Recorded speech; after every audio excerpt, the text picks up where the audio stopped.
Everyone wanted her, but she blushed, pointed straight at me, and said, "I do not understand this, but I keep thinking about you." To be perfectly honest, I thought the water filtration unit was plotting against me. Day 42 on NYX4, and the damn thing hissed every time I walked past it, like some passive-aggressive kettle. I tried everything, kicking it, cursing it, even sweet-talking it. Nothing worked. So, when the alien warrior princess in skin-tight red armor showed up out of nowhere, standing in a doorway like some goddess from a science fiction fever dream, I was elbow-deep in pipes, sweat, and general defeat. "Identify yourself," she said flatly. Her voice was smooth, neutral, and carried a sharpness that made me straighten up and crack my head on the undercarriage. I yelped, "Jesus! Could you not sneak up like that?" She tilted her head. Her pale face was unreadable, framed by long black hair that seemed too elegant for a war zone. Her ears were pointed like some kind of space elf, and her crimson suit hugged every line of her tall, athletic frame. "You are the human known as Eli Marone." Last time I checked. I wiped grease off my hands and reached for the nearest wrench, just in case she decided to vaporize me for my sarcasm. "And you are?" "Commander Zavad of Durinder. I am here to observe and assess your activities." "Right. Observation. Got it. Well, welcome to the worst maintained science station this side of the Orion Belt. Would you like a tour of our dysfunctional appliances, or just a coffee and a seat on the floor like a normal person?" Her gaze didn't waver. "I do not require caffeine." "Your loss," I muttered, turning back to the unit. "By the way, if your people have any spare alien tech that can fix this glorified Brita filter, I'm all ears." Zava stepped closer, crouched beside me so smoothly I almost dropped my wrench. She examined the machine with unsettling intensity. "This filtration device is inefficient. Its structure is rudimentary." "Yeah, well, welcome to humanity. We do rudimentary real well." Also sarcasm. "You'll pick that up eventually." "I am familiar with sarcasm," she said, without a trace of irony. I snorted. "Sure you are." A pause. Then she asked, "Is this machine considered sentient?" I blinked. "It acts like it. Today it tried to drown my socks." Her lips twitched. I squinted. Wait. Was that a smile? It was, an involuntary reaction. "Ah." And then I said it. The line that changed everything. "I swear, this machine is 2 breakdowns away from joining a rebellion." That's when it happened. A clear, melodic laugh, short, startled, but undeniably real, escaped her. She clamped a gloved hand over her mouth like she'd broken some sacred warrior code. "You laughed," I said, pointing. "You, the interstellar enforcer, just laughed." "It was unintentional," she said quickly, the color rising in her cheeks. Her bioluminescent skin pulsed faintly pink. "I'm putting it in the log," I teased. Day 42, made alien princess laugh. Mission success. She stood abruptly, recomposed and regal again. But something had cracked in the armor. Her eyes lingered on me a little longer than before. Her stance softened, just slightly. "You are unusual," she said at last. "You don't know the half of it." For the next few minutes, she stood silently, observing while I muttered curses at the machine. I could feel her eyes on me, studying not like a scientist, more like someone trying to understand something they weren't trained to feel. Finally, I looked up. "You okay over there, Zavod? You've been staring like I've grown extra limbs." She hesitated. Her face betrayed something I hadn't seen before: uncertainty. She took a step forward, clasping her hands together like she was bracing herself for an impact. "I do not understand this," she said slowly, deliberately, as if translating from a language she didn't want to admit she spoke. "But my mind keeps returning to you. Even when I meditate. Even when I sleep. It is distracting." I opened my mouth, but nothing came out. My brain tripped over itself. Did she just? Then came the moment I will remember forever. She looked down, visibly flustered, then raised her hand, index finger extended, and pointed straight at me. "You. It is you who disturbs my thoughts." She said it like an accusation. Like I'd short-circuit the neural grid of a walking supercomputer. I blinked. Twice. "Well," I said finally, voice dry. "Glad to know I'm living rent-free in your highly evolved alien mind." Her lips twitched again. And then she turned and walked out, leaving me with a broken filter, a throbbing head injury, and the most confusing compliment I'd ever received. I watched her go, still stunned. Everyone wanted her. Every soldier, every diplomat, every genetically perfected warrior in her realm. But for some cosmic reason, she pointed at me. At first, she said it was protocol. Regular biological audits are required for interspecies research zones, Zavod told me one morning, standing perfectly straight in the doorway of the station's common room, holding a data tablet she never actually used. "I must ensure the environmental stability of your sector." Environmental stability, huh? I muttered, sipping my coffee. "I assume that includes checking if my toaster still incinerates bagels." She blinked. "Toaster? Never mind." I waved her in. "Want some coffee, Commander Protocol?" She hesitated. The first time, she refused. The second time, she accepted with a cautious sip. The third time, she asked for it with an embarrassingly straight face and zero understanding of portion sizes.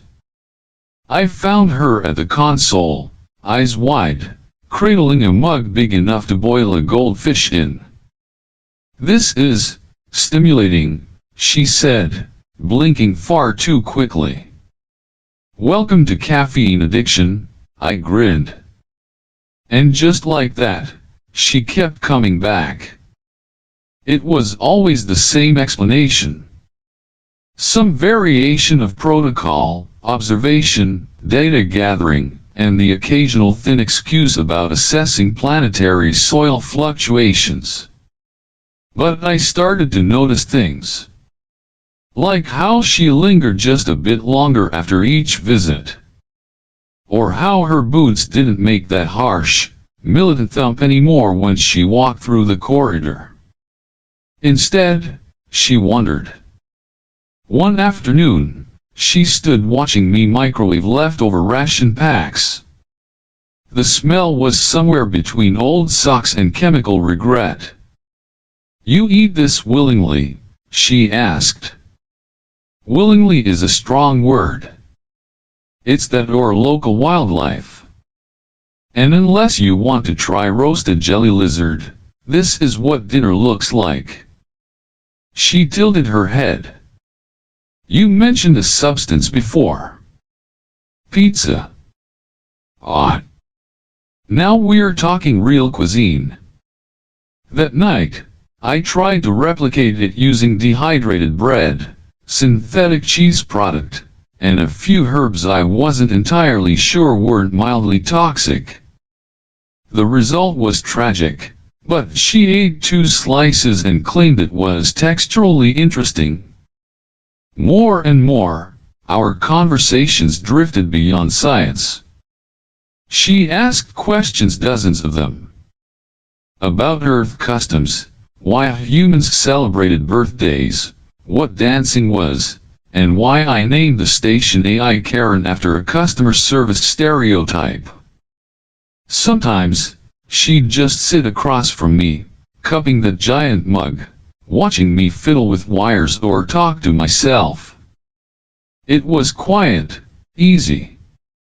She didn't need to fill the silence, and that was what made it comfortable. Then one night, something shifted. I'd just finished logging the day's field notes when I saw her outside, standing on the edge of the cliff near the station, staring up. NYX4 had 2 moons, and tonight, both were full. The sky shimmered in deep violet, dusted with unfamiliar constellations. I grabbed a blanket and 2 mugs and joined her. Ever try stargazing from ground level? I asked. Our people view stars through orbital prisms. It is efficient. That's like saying kissing is efficient through glass. She raised an eyebrow. An odd analogy? You haven't heard my weirder ones. Come on, sit. She stared at the ground like it offended her. You do not find this unhygienic? Horribly. But that's the charm.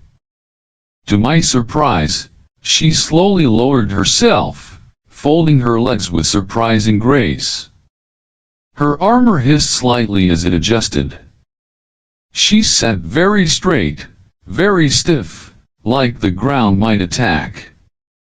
This is unusual, she said softly. That's kind of our thing now, isn't it? She turned to look at me then, and her eyes weren't the cool galaxies I remembered. They were warmer. Curious. Human, almost. Your species seeks beauty even in chaos. That fascinates me. We kind of have to, I said, leaning back. We're tiny and breakable and don't live long. So we stare at stars and tell ourselves we matter. She was silent for a while. Then she whispered, I never sat on the ground before. Not without purpose. I wanted to say something clever. Maybe tease her. But the moment was too fragile. You don't need a purpose, I said. Sometimes it's okay to just be. That was the night I noticed it. Her armor wasn't perfect. A scratch near the elbow. A dent near the ribs. Small things, human things. Imperfection. She stayed long after the stars dimmed, long after the night turned cold. When I offered her the extra blanket, she took it without a word. And when she finally stood to leave, she hesitated in the doorway. I believe I will return tomorrow. Of course, I replied, a little too quickly. After she left, I stared at the empty mug she'd left behind. She hadn't drunk much. Just held it. Like it was a ritual. A comfort. I didn't know when she started staying. I only knew I missed her when she wasn't there. The next day, she arrived earlier. Soil fluctuation analysis, she said, holding up her tablet. Right. Sounds urgent. That night, she sat on the ground without me asking. She still held herself like a statue, but when our fingers brushed reaching for the same mug, she didn't pull away.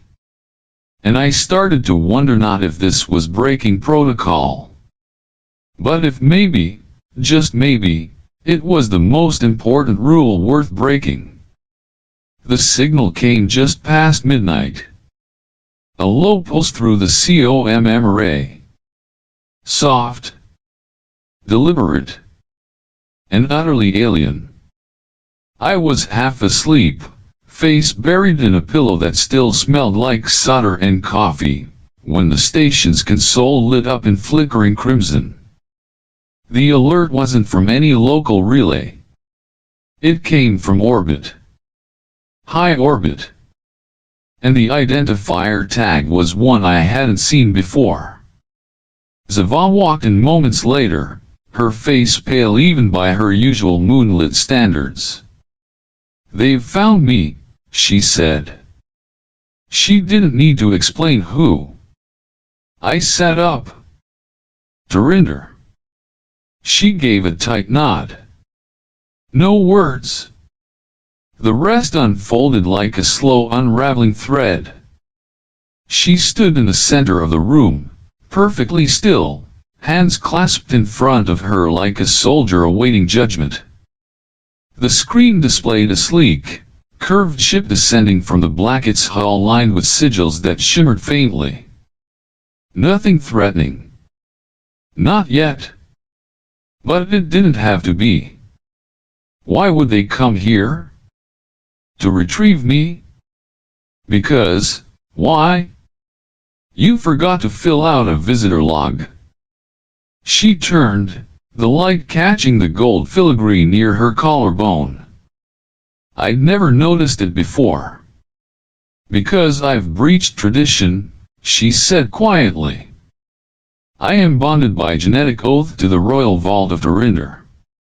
I am a key carrier of legacy. A key. I was born to ensure strategic lineage. To preserve warrior traits. My life was assigned a purpose. The words hit like gravity. So you're not just some soldier. You're royalty. Culturally, yes. Genetically, more so. I was not raised for affection. Then why come here? Why me? She didn't answer. Her eyes found the floor. A minute passed in silence, thick with unspoken things. Then it cracked. Was this a game to you? I asked, voice too sharp, too human. Something to amuse yourself with while slumming it among the Terrans. She flinched almost imperceptibly. But it was there. It was never a game. You show up out of nowhere, crash into my life with armor and starlight, and now you tell me you're genetically pre-engaged to, what? A planetary vault of expectations. You are angry? Damn right I'm angry. I'm angry because this was real to me. And I thought maybe just maybe it was real to you too. She stepped forward, but I backed away. Don't, I said. Don't give me pity with your perfect eyes and flawless calm. The station lights flickered. Outside, the ship moved into a low orbit, casting shadows through the dome windows. She followed my gaze. They won't harm you, she said. Their quarrel is with me. And what if I don't care about that? What if I care about you? She looked stunned. Not insulted. Not confused. Just stunned. I was not designed to be cared for. Yeah? Well, neither was this station, but I keep trying. She exhaled slowly. For the first time, I saw the cracks beneath the armor. Her hands trembled slightly. Her voice, though steady, had weight now. I should not have come here so often. Should not have stayed. I compromised you. No, Zavod. You made me feel like I wasn't alone in this giant, glowing rock. You made all the weird little things, burnt toast, bad jokes, night walks, mean something. I turned away before I said too much. Before the ache in my chest gave itself a voice. I have to leave with them, she whispered. I didn't respond. Behind me, her boots made no sound. Just the soft click of her armor settling. The door hissed open. Then stopped. I did not come here to love you, she said. I turned. She stood in the threshold, silhouetted by the starlight behind her, those strange eyes dimmed with something I never thought I'd see: regret. But I think I did. Without permission. My throat tightened. Outside, the sky pulsed with a soft hum of waiting engines. My hand curled into a fist around the coffee mug she'd left earlier. So that's it? You leave, and I just go back to talking to the AI and yelling at a toaster. I don't want to leave. Then don't. She shook her head, slow and heavy. It is not that simple. The light flickered again. And for a moment, the whole station felt like it was holding its breath. Then, the door closed. She was gone. I stood in the silence that followed, still clutching her mug, still staring at the spot where she'd been. My chest hurt, but I didn't cry. That wasn't my style. Instead, I walked over to the COMM console, slammed my palm down, and turned off the signal feed. Let the stars do whatever the hell they wanted. Tonight, they could blink alone. I sat in the dark. And for the first time in a long time, the silence wasn't peaceful. It was empty. The Tarinder ship landed like a threat, quiet, deliberate, and far too graceful. Its sleek black hull shimmered under the NYX-4 sun, reflecting no color but absorbing all attention. I stood just beyond the research station's perimeter, my pulse thudding in my ears, watching the dust spiral from the landing gear. Zava was already there. She stood in full ceremonial armor, her stance unyielding, shoulders squared against the impossible. I'd never seen her like that, less like a soldier, more like a sentinel. A living line between me and whatever came next. The ramp descended with a hydraulic hiss. 3 figures emerged, 2 guards in iridescent plating and a central figure wrapped in matte obsidian armor etched with gold. His eyes, glowing faintly blue, swept across the barren clearing with disdain. He stopped when he saw me. Then he looked at her. Zavator. You are summoned under decree of the vault. Your presence here violates 3 codes, 4 bloodlines, and a dozen unspoken truths. She did not move.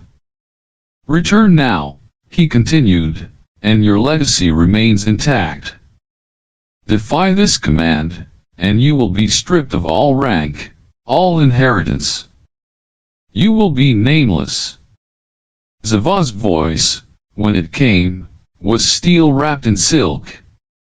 If any hand is raised toward the human, I will become exile, I will bear no title, I will walk nameless through the stars.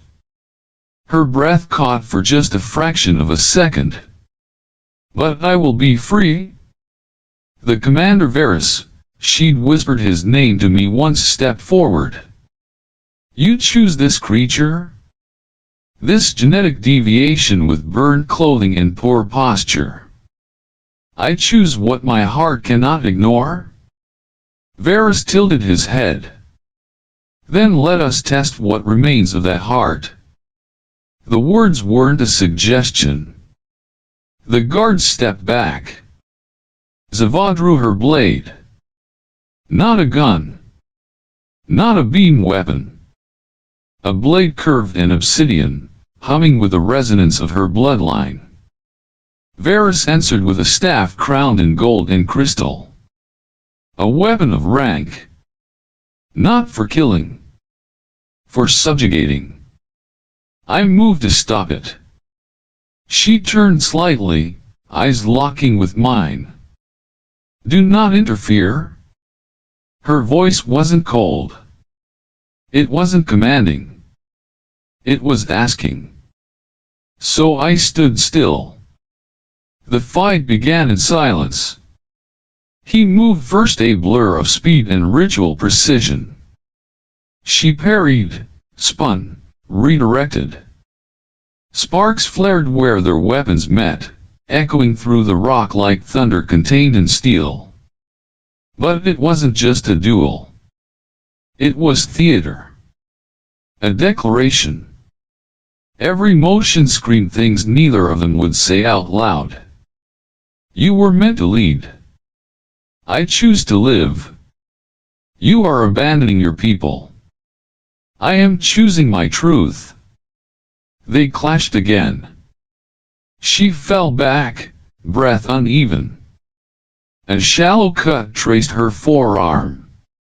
Her armor pulsed faintly, reacting to pain. Varys advanced, not to kill, but to humble. To force her to kneel. She dropped to one knee. He raised his staff. Then she looked up, no fear, no hesitation. And struck. A feint. A pivot. A reversal born not of strength but of choice. Her blade caught his side, scraping through the ceremonial plating. He staggered. The fight ended with no finishing blow. Just a standoff. Her blade at his throat. His pride shattered in her silence. Varys stepped back. So be it, he said, voice tight. Your name is gone. Your inheritance broken. Zavah turned away from him. She walked past the guards. Past the line in the dust. Toward me. She was bleeding. Not much, but enough to sting. I reached for her. She didn't stop me. I pressed a cloth to her arm, hands trembling. That was insane. She watched me. Her voice was quieter now. You once said I wasn't here to love you. You were right. I started to look away. But I stayed. Because I began to love myself, through you. I didn't know what to say. So I said the only thing that made sense. You're bleeding all over my lab coat. A breath of laughter escaped her lips. Then she leaned forward, forehead resting against mine.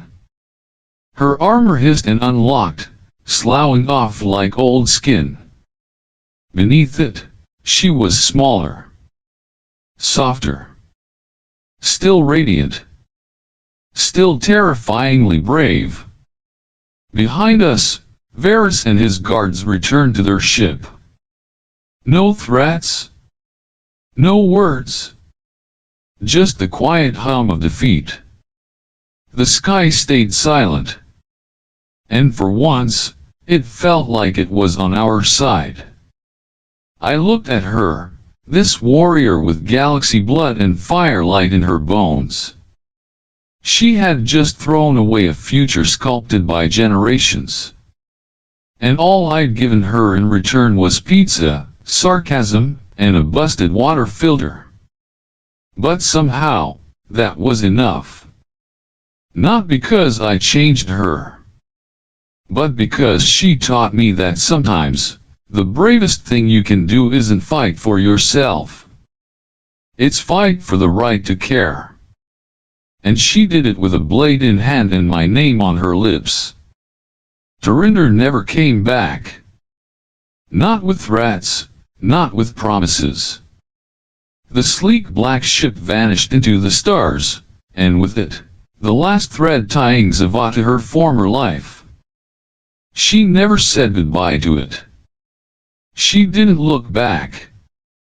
She stayed. We didn't make a grand ceremony of it. There were no speeches, no rituals. She just didn't leave. One morning I woke up, and there she was sitting cross-legged on the floor in my oversized thermal shirt, sipping bad coffee and staring at the flickering power console like she'd always belonged in the chaos. It wasn't perfect. Nothing about us was. But that was the magic of it. Zava tried to help around the station, which led to multiple incidents involving overpressurized coffee pots, misinterpreted cooking instructions, and one unforgettable disaster involving fertilizer and the concept of growing pizza ingredients. She also learned to swear in 3 Earth dialects. Badly. But with passion. The days settled into something soft. Predictable. I ran soil tests. She catalogued local flora with the enthusiasm of a reformed perfectionist. We argued about who forgot to log specimens, who used the last of the water rations, and, most often, who left the mugs in the sink. She developed an inexplicable fondness for the oldest, most chipped mug on the station, the one that said "I paused my game for this," in flaking blue text. She said it was ironically noble. I said she was making fun of me. She didn't deny it. Some nights, she sat beside me under the twin moons and traced constellations with her finger in the air. Others, she fell asleep on the lab bench with her forehead pressed to the observation window. I always covered her with a spare blanket. She always claimed she didn't notice. But she folded it every morning. She stopped calling me human. She started calling me Eli. And one night, after I dropped an entire tray of nutrient samples and nearly electrocuted myself trying to clean them, she laughed so hard she fell off the workbench. When I caught her, breathless and weightless in my arms, she looked up at me and said, "This is what they warned me about." What? The danger of proximity? I kissed her. Not because the moment demanded it, but because nothing else made sense. She didn't pull away. She leaned in. Later, when I asked her what made her stay, she answered while scrubbing algae from the greenhouse glass. Because no one ever let me be a person before. Only a symbol. A soldier. A calculation. She glanced over her shoulder. "You never asked me to be anything but here?" I nodded. "And you still stayed, even after I almost blew up the kitchen?" Especially after that. It wasn't just companionship. It was the slow, quiet miracle of being chosen by someone who had once been untouchable. of waking up to the sound of her bare feet padding across the station floor, of hearing her hum to herself off-key and terribly out of rhythm while trying to boil rice. I'd once thought I was small. Just a man with a broken filtration unit and a half-written dissertation. But somehow, I became the choice of someone whose name once echoed through 1,000 stars. And I didn't need to change the galaxy. I just needed to be the reason she didn't want to leave it. We kept living, working, laughing. She learned to bake. I learned to duck. She named a bioluminescent squirrel after me because it was stubborn, unpredictable, and had excellent hair. I named a newly discovered plant after Herzeolus spiralis. It glowed softly at night and always tilted toward warmth. And one rainy evening, I found her in the kitchen, wearing my old jacket, hands on her hips, looking at me with mock severity. "You left your cup in the sink again." I raised an eyebrow. "That's rich, coming from the mug thief." She stepped closer, eyes narrowing. Then she pointed at me. "The cup is still in the sink." I froze, a slow grin creeping across my face. "Are you pointing at me again?" "Indeed. Is this another declaration of cosmic disruption and emotional destabilization?" She tilted her head, considering. Then she nodded solemnly. "Yes. And also, you owe me clean dishes." We both laughed, and just like that, the circle closed. The same finger that once pointed at me with confusion and chaos now did so with affection and shared routine. She chose me. Not once, but every day. In little ways. In burnt toast and folded blankets. In laughter. In quiet. In everything that mattered and nothing that needed grand gestures. I used to think I was just a scientist in a forgotten corner of the universe. But then a warrior stepped between me and the stars and stayed. And somewhere in all that mess, I learned how to look up at the galaxy and say, "This is enough." Because she pointed at me. And this time, it was in the kitchen. And she said, "Your cup is still in the sink." They say being a gentleman is a good thing, but no one warned me it comes with a galactic marriage contract. Let me tell you how it all went down. The Illurian trade port smelled like burnt ozone, fried tentacles, and bad decisions. Neon lights flickered overhead, reflecting off rusted metal panels and the occasional oil stain that probably wasn't oil. I weaved my way through a crowd that looked like a casting call for every sci-fi horror movie ever made, clutching my satchel like it held the secrets of the universe. Spoiler alert, it didn't. Just a half-broken wrench, a melted chocolate bar, and a little souvenir from Earth I kept around for luck. Or nostalgia. Same thing, really. I was two bad choices away from calling it a day when I saw her. Leaning casually against a crate marked in 6 languages I couldn't read, she stood out like a polished gem in a scrapyard. Pale silver-blue skin that shimmered under the neon glow, long platinum blonde hair braided with a kind of precision that said I can kill you and look fabulous doing it. Her cherry red outfit hugged her tall, athletic frame, accented by sleek metallic armor pieces that whispered advanced tech and deadly elegance.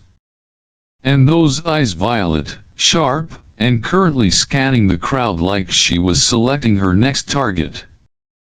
Beautiful. Dangerous. Probably allergic to humans. Naturally, I walked straight toward her. "Got a problem with your tech?" I asked, aiming for cool and landing somewhere between desperate salesman and stray puppy. Her gaze slid to me, slow and deliberate. Up close, she was even more intimidating. There was a faint hum from the device in her hand, something sleek, alien, and very much out of my pay grade. She extended it without a word, like I was expected to know exactly what to do. Which, of course, I didn't. "All right," I muttered, taking the device. "Let's see what we've got here." 15 minutes, 2 minor shocks, and 1 near-death experience later, the thing purred back to life. I handed it over with a triumphant grin, trying not to show the fact that my fingertips were still tingling. "Fixed it," I said, brushing imaginary dust off my jacket. She inspected it, pressed a few buttons, and gave the smallest nod I'd ever seen. "No thank you, no good job, human." Just that nod. I should have walked away. Really, I should have. But no, Aaron Voss has to be polite. "Here," I said, digging into my satchel and pulling out the little copper wire charm wrapped around a piece of sea glass. "A token of goodwill. From Earth." Her hand hovered over it like I was offering a live grenade. When she finally took it, her fingers brushed mine cool, smooth, and somehow sending a chill straight to my spine. She stared at the trinket for a long moment. Too long. Then she looked up, her expression shifting from neutral to something serious. Too serious. "You offer me a gift," she said, voice low and melodic, but heavy like a verdict. I laughed nervously. "Yeah, just a small thing. No big deal." Her violet eyes locked onto mine, and that's when she dropped the bomb. "By the sacred laws of Aelian tradition," she intoned, "this act signifies a binding." I blinked. "Eh, what now?" "We are bonded," she said, as if explaining the weather. "For life." There was a long pause where my brain tried to process those words. It failed. Wait, I stammered, holding up my hands. "You're telling me that by giving you a souvenir, I've married you?" "Correct." Not a hint of doubt. Not even a smirk. I looked around, half expecting hidden cameras or a prank-loving alien species to jump out and yell "Gotcha!" But no, the universe wasn't that kind. "This can't be real," I muttered to myself. I mean, who makes a law like that? Who thinks, hey, gifts should come with eternal consequences? She tilted her head slightly, as if observing a curious insect. "The bond is sacred." "Of course it is." "Is there a return policy?" I asked, grasping at straws. Her eyes narrowed ever so slightly. "No." And that, dear listener, is how I went from a wandering mechanic to being cosmically shackled to a stunning alien warrior in under 5 minutes. I scratched the back of my head, already feeling the weight of the worst decision I'd ever made, and trust me, that's a competitive category. "Name's Aaron," I said weakly, because what else do you say to your accidental alien wife? She regarded me for a heartbeat longer before replying. "Violira." I let out a breath I didn't know I was holding. "Nice to meet you. I think." Somewhere in the distance, a cargo ship's engine backfired, perfectly punctuating my descent into interstellar marital bliss or doom. Probably doom. And as Violera gestured for me to follow her toward a sleek starship glowing ominously at the edge of the port, I had one clear thought. Next time, keep the souvenirs to yourself, Aaron. The inside of the Falkeeper was exactly what you'd expect from a ship designed for sacred bonding ceremonies. Way too much mood lighting and an oppressive sense of formality that made me want to crawl back into the nearest airlock. Soft blue lights pulsed along the curved walls, casting an almost ethereal glow over everything. It would have been beautiful if I wasn't busy contemplating my sudden cosmic imprisonment. This way, Violera said, her voice calm and steady as always. She moved with the grace of someone completely at ease in a place that screamed ancient traditions and zero sense of humor. I followed, tugging awkwardly at the ridiculous sash now draped across my chest. It sparkled. A lot. You know, I muttered, on Earth, we usually save the fancy outfits for actual weddings, not whatever this is. Violera didn't respond. I wasn't sure if she was ignoring me or just silently judging my fashion complaints. Probably both. We entered a grand chamber where holographic symbols floated mid-air, shifting in patterns that made my head hurt if I looked too long. At the center stood a platform because of course there was a platform flanked by two towering alien figures in ceremonial armor. Aaron Voss, one of them intoned, their voice echoing unnaturally. Step forward and affirm the bond. Right, I sighed, glancing at Violera. Any chance I can plead temporary insanity? Her lips twitched. Barely noticeable, but it was there a flicker of amusement. I took that as encouragement and dragged my feet onto the platform. The taller of the two officiants handed me a glowing tablet covered in alien script. Recite the vows, they commanded. I squinted at the text. I can't read Aeliorian. Violera stepped up beside me, her voice smooth as silk. Repeat after me. And so began the most surreal 5 minutes of my life, parroting ancient vows in a language that sounded like wind chimes mixed with subtle threats, all while wondering if I was promising my soul, my future children, or just eternal dishwashing duties. Halfway through, I risked a glance at Violera. She stood tall, her expression serene but softer than before. There was something in her eyes, not just duty, but curiosity. As if she was trying to figure out how a bumbling human like me had stumbled into her meticulously ordered world. I didn't know what was more dangerous, the vows or the way she was starting to actually look at me. And thus, the bond is sealed, the officiant declared, snapping me out of my thoughts as a soft light enveloped us both.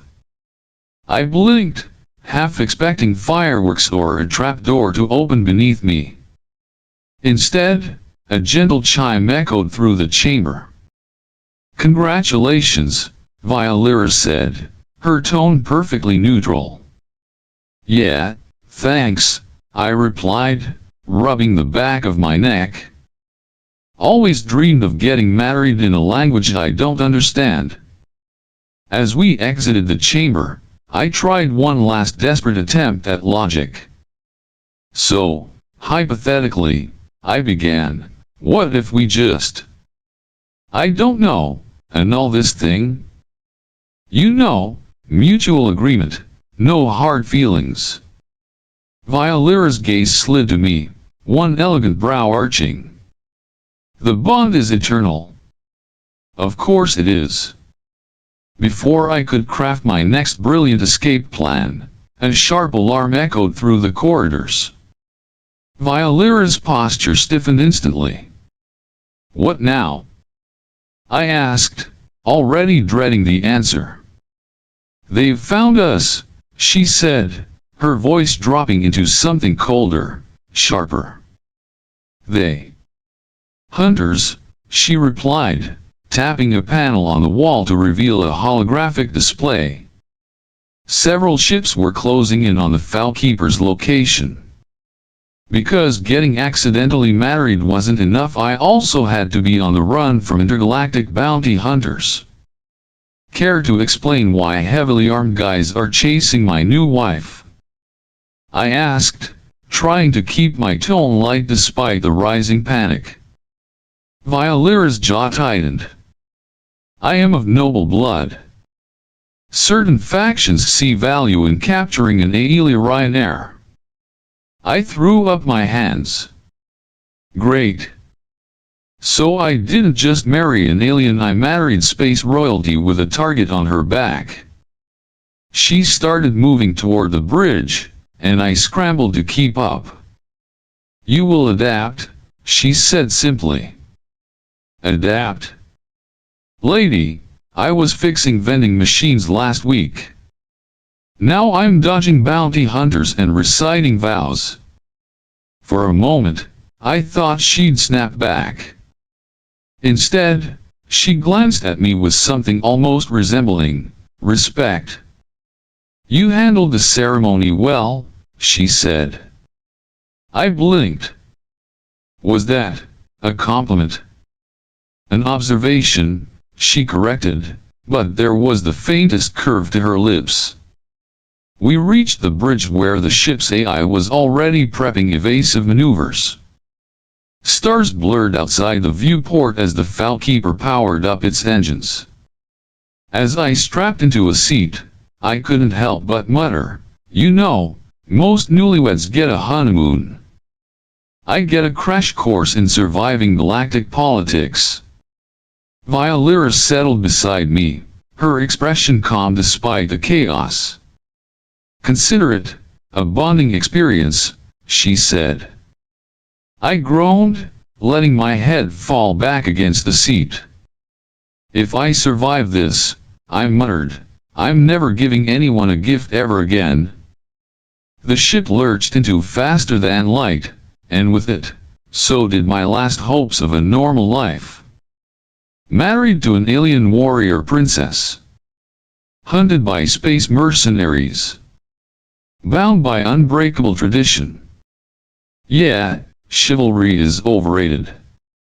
If someone had told me a week ago that I'd be standing on a shimmering alien world about to face sacred trials with my accidental alien wife, I would have laughed them straight into orbit. Yet here I was ankle-deep in glowing moss, staring at a crystalline labyrinth that sparkled under a sky so full of stars it looked like the universe had spilled glitter everywhere.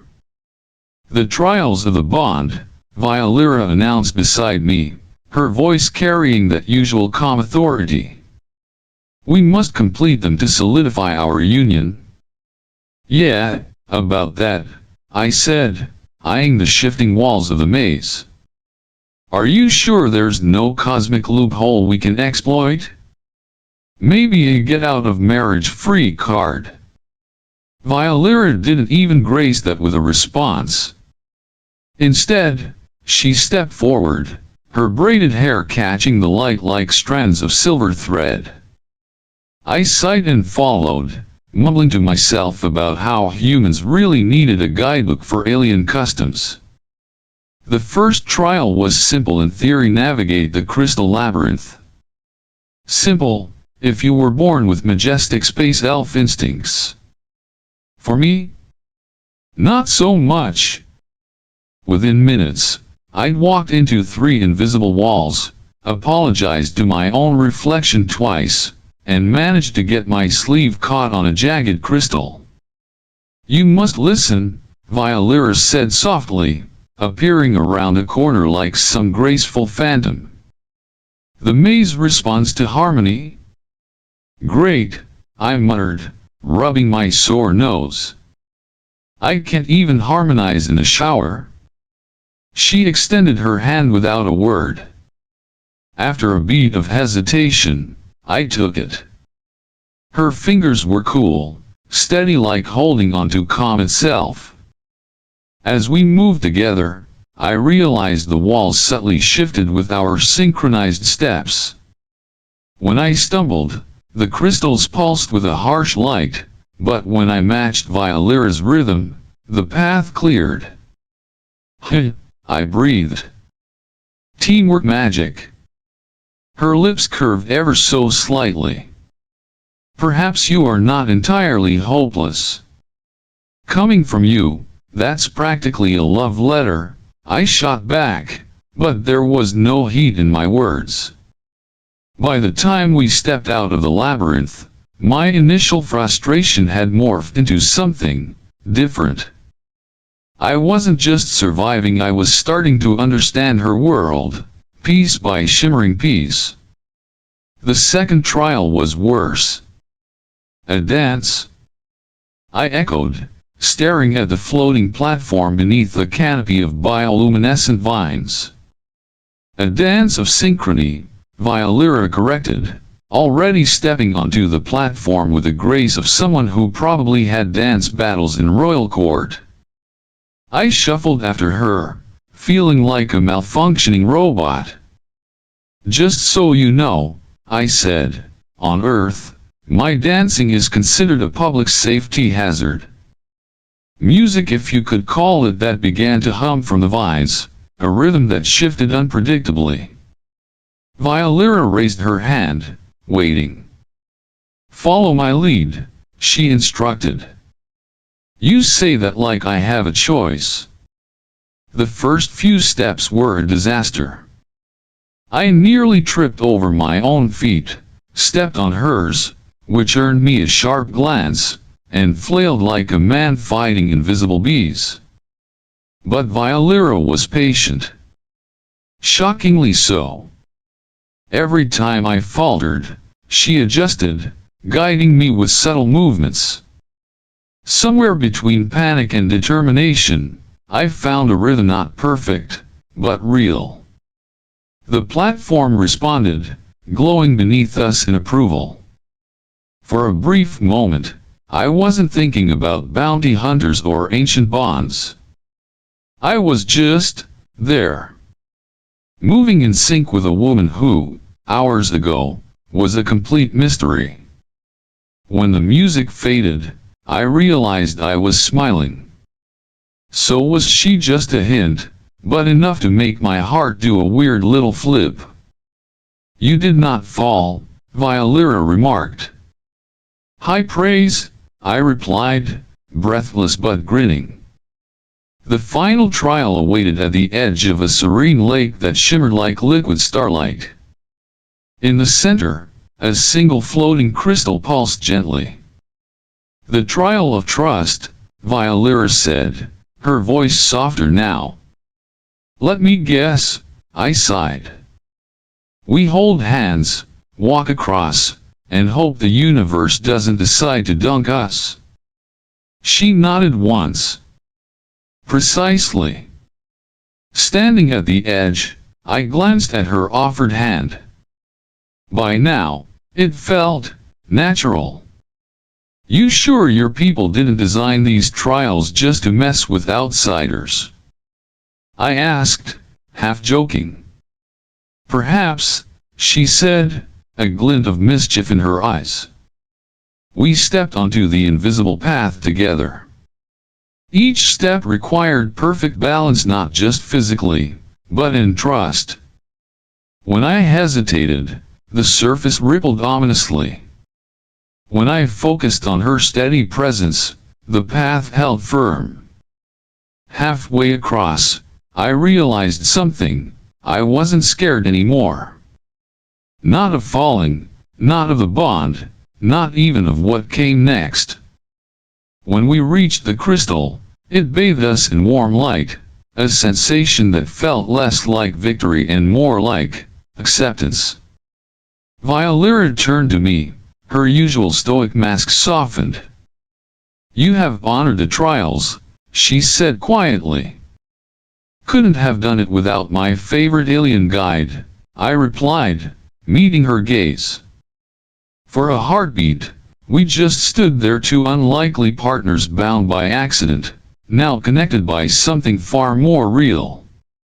As we made our way back to the Fowlkeeper, stars reflecting off the crystalline landscape, I found myself thinking that maybe, just maybe, this whole cosmic mess wasn't the worst thing to happen to me.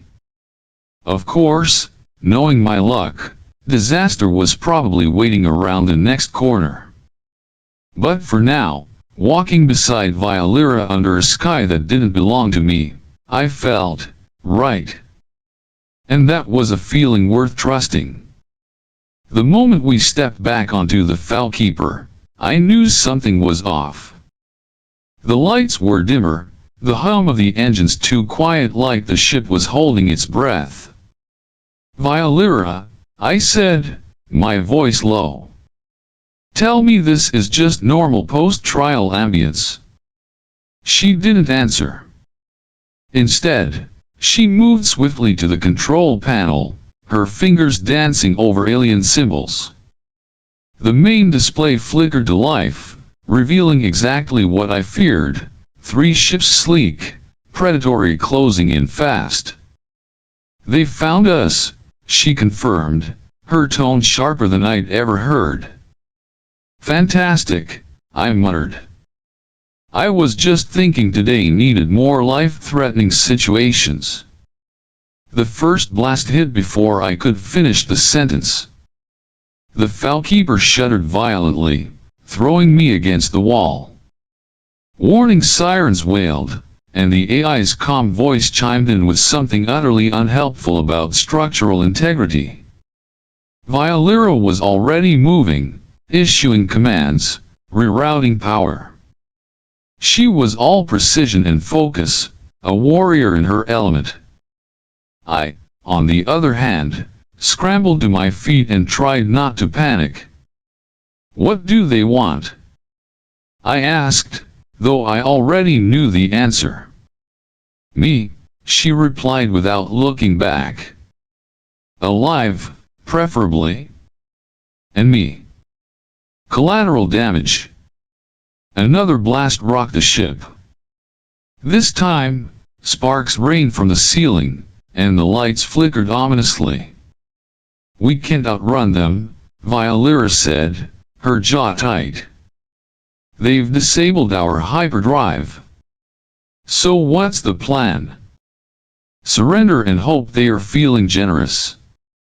She turned to me then, eyes blazing with determination. "No. We fight." I blinked. "We? As in me?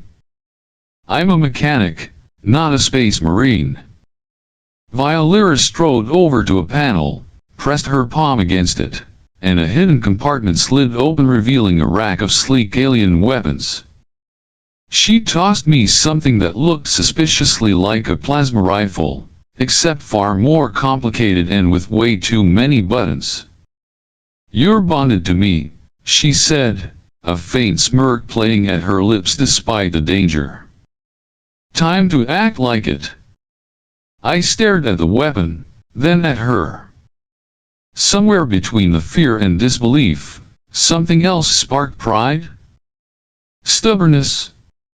"All right," I muttered, gripping the rifle with both hands. "Let's show these guys that kidnapping newlyweds is bad manners." The ship jolted as the bounty hunters latched onto us with docking clamps. Heavy footsteps echoed through the corridors, metal boots against metal floors. They were boarding. Violira moved like liquid steel, leading the way toward the breach point. I followed, heart pounding so hard it felt like it might break through my ribcage. When the first mercenary rounded the corner, towering, armored, and bristling with weapons, Violira didn't hesitate. A flash of energy from her blade, and he was down. 2 more followed. That's when I got my chance. I raised the rifle, aimed for center mass like every bad Hollywood had taught me, and fired. To my utter shock, I hit something. Ha! I shouted, half in triumph, half in disbelief. Did you see that? I actually. A blast scorched the wall inches from my head, cutting off my victory lap. I dove behind cover, adrenaline surging. Violera dispatched another attacker with terrifying efficiency before glancing my way. Stay focused, Aaron. Right. Focused. Totally focused. The firefight blurred into flashes of light, shouts in alien tongues, and the acrid smell of burnt metal. I lost track of how many enemies there were, just that they kept coming. At one point, Violera was pinned down, her usual grace momentarily halted by suppressing fire. Without thinking, I slid across the floor, firing wildly to draw attention. Hey, over here, you oversized space thugs. It worked too well. 3 mercs turned their weapons on me. Before I could regret every life choice that led to this moment, Violera was there. She moved like a crimson flash, her blade slicing through the air and the mercenaries alike. When the last body hit the ground, I realized I was holding my breath. Violera stood over me, offering a hand. I took it, pulling myself up. "You're reckless," she said, but there was no anger, only something that looked suspiciously like admiration. "Yeah, well," I panted, "marriage is all about taking risks, right?" Her lips quirked into the faintest smile. We made our way to the engine room where the remaining hunters were planting charges, planning to take us alive, but destroy the ship. "I'll handle the explosives," I whispered. "You cover me?" Violera hesitated, then nodded. For once, my background as a mechanic wasn't useless. I disarmed the first charge with shaking hands, then the second. By the time I reached the third, blaster fire erupted behind me. I didn't look back, I trusted her. When the final charge was deactivated, I turned to see Violera standing amidst fallen enemies, her chest rising and falling with controlled breaths. "We need to eject the docking clamps," I said. Together, we sprinted to the control hub. I bypassed the damaged circuits, rerouted power, and with a satisfying hiss, the clamps released. The Falkeeper surged forward, free from the hunter's grasp. Silence settled over the ship, broken only by the hum of the engines and my own ragged breathing. I leaned against the console, laughing breathlessly. "So, how'd I do?" Violera approached, her usual stoicism replaced by something warmer. "You fought with honor," she said quietly. "And courage." I met her gaze, surprised by the softness there. "Guess I'm more than just a bonded inconvenience now, huh?" Her hand brushed mine, barely a touch, but enough to send a jolt through me. "You are my partner," she said simply. For once, I didn't have a snarky reply. As we stood there, amidst the aftermath of battle, I realized that somewhere between surviving firefights and disarming bombs, I'd stopped feeling like a prisoner of tradition. I was exactly where I wanted to be. And judging by the way Violera looked at me now, not as a burden, but as an equal, I wasn't alone in that feeling. Of course, knowing our luck, peace wouldn't last long. But for now, in the quiet hum of victory, I allowed myself a rare moment of contentment. "Next time," I said, breaking the silence, "we charge extra for wedding crashers." Violira's soft chuckle was all the answer I needed. The stars stretched endlessly beyond the viewport, a sea of glittering possibilities. The Falkeeper drifted in calm silence, a rare moment of peace after the chaos we'd barely survived. I stood at the ship's central console, staring at the swirling holographic map of the galaxy. Dozens of paths branched out before me, routes to distant systems, forgotten worlds, and familiar ports. Each glowing thread represented a choice. Behind me, Violira watched quietly, her presence steady and patient. For once, she wasn't urging me forward or reminding me of sacred traditions. This choice, I knew, was mine alone.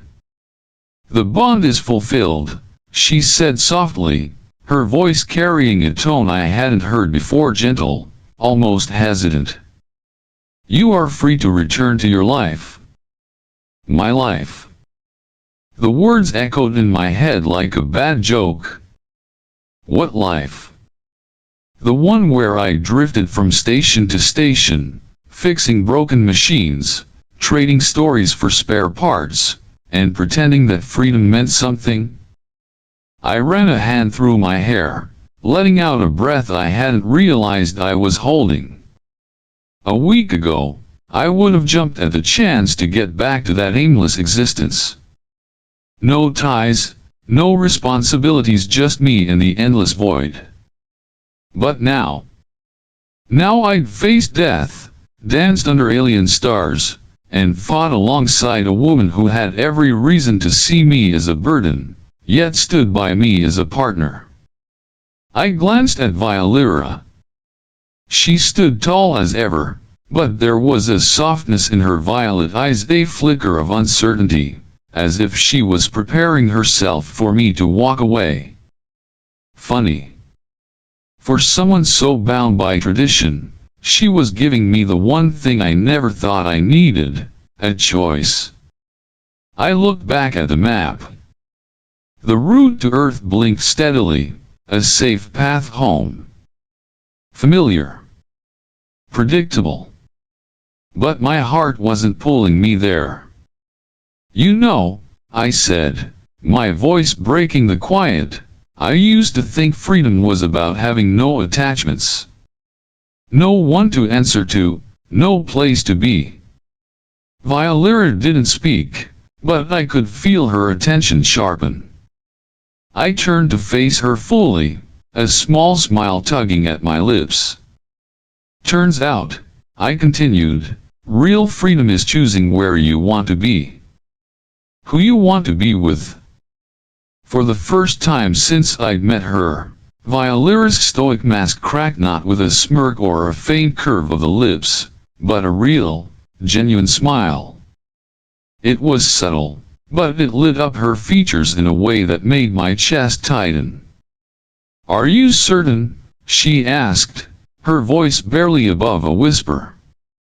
"I've never been more sure of anything," I replied. I reached out, and without hesitation, she placed her hand in mine. The coolness of her skin was familiar now, comforting, even. Together, we turned back to the console. I brushed my fingers across the holographic display, dismissing the route to Earth. Instead, I selected a path that led deeper into uncharted space, a place neither of us had been before. The ship's AI chimed cheerfully.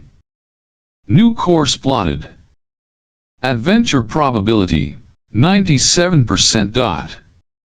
"Sounds about right," I murmured. Violira squeezed my hand gently, and for a moment, we just stood there, watching the stars shift as the Falkeeper adjusted its heading. I realized then that I wasn't running anymore. Not from responsibility, not from connection, not from fear. I was running toward something, toward a future I got to choose.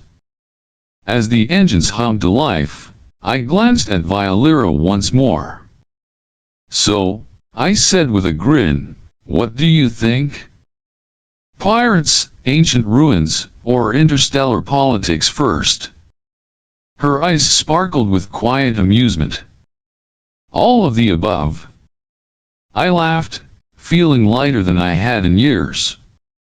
The ship leapt into faster than light, the stars stretching into brilliant lines around us. And as the galaxy opened before us, I knew this wasn't just the end of some bizarre cosmic accident. It was the beginning.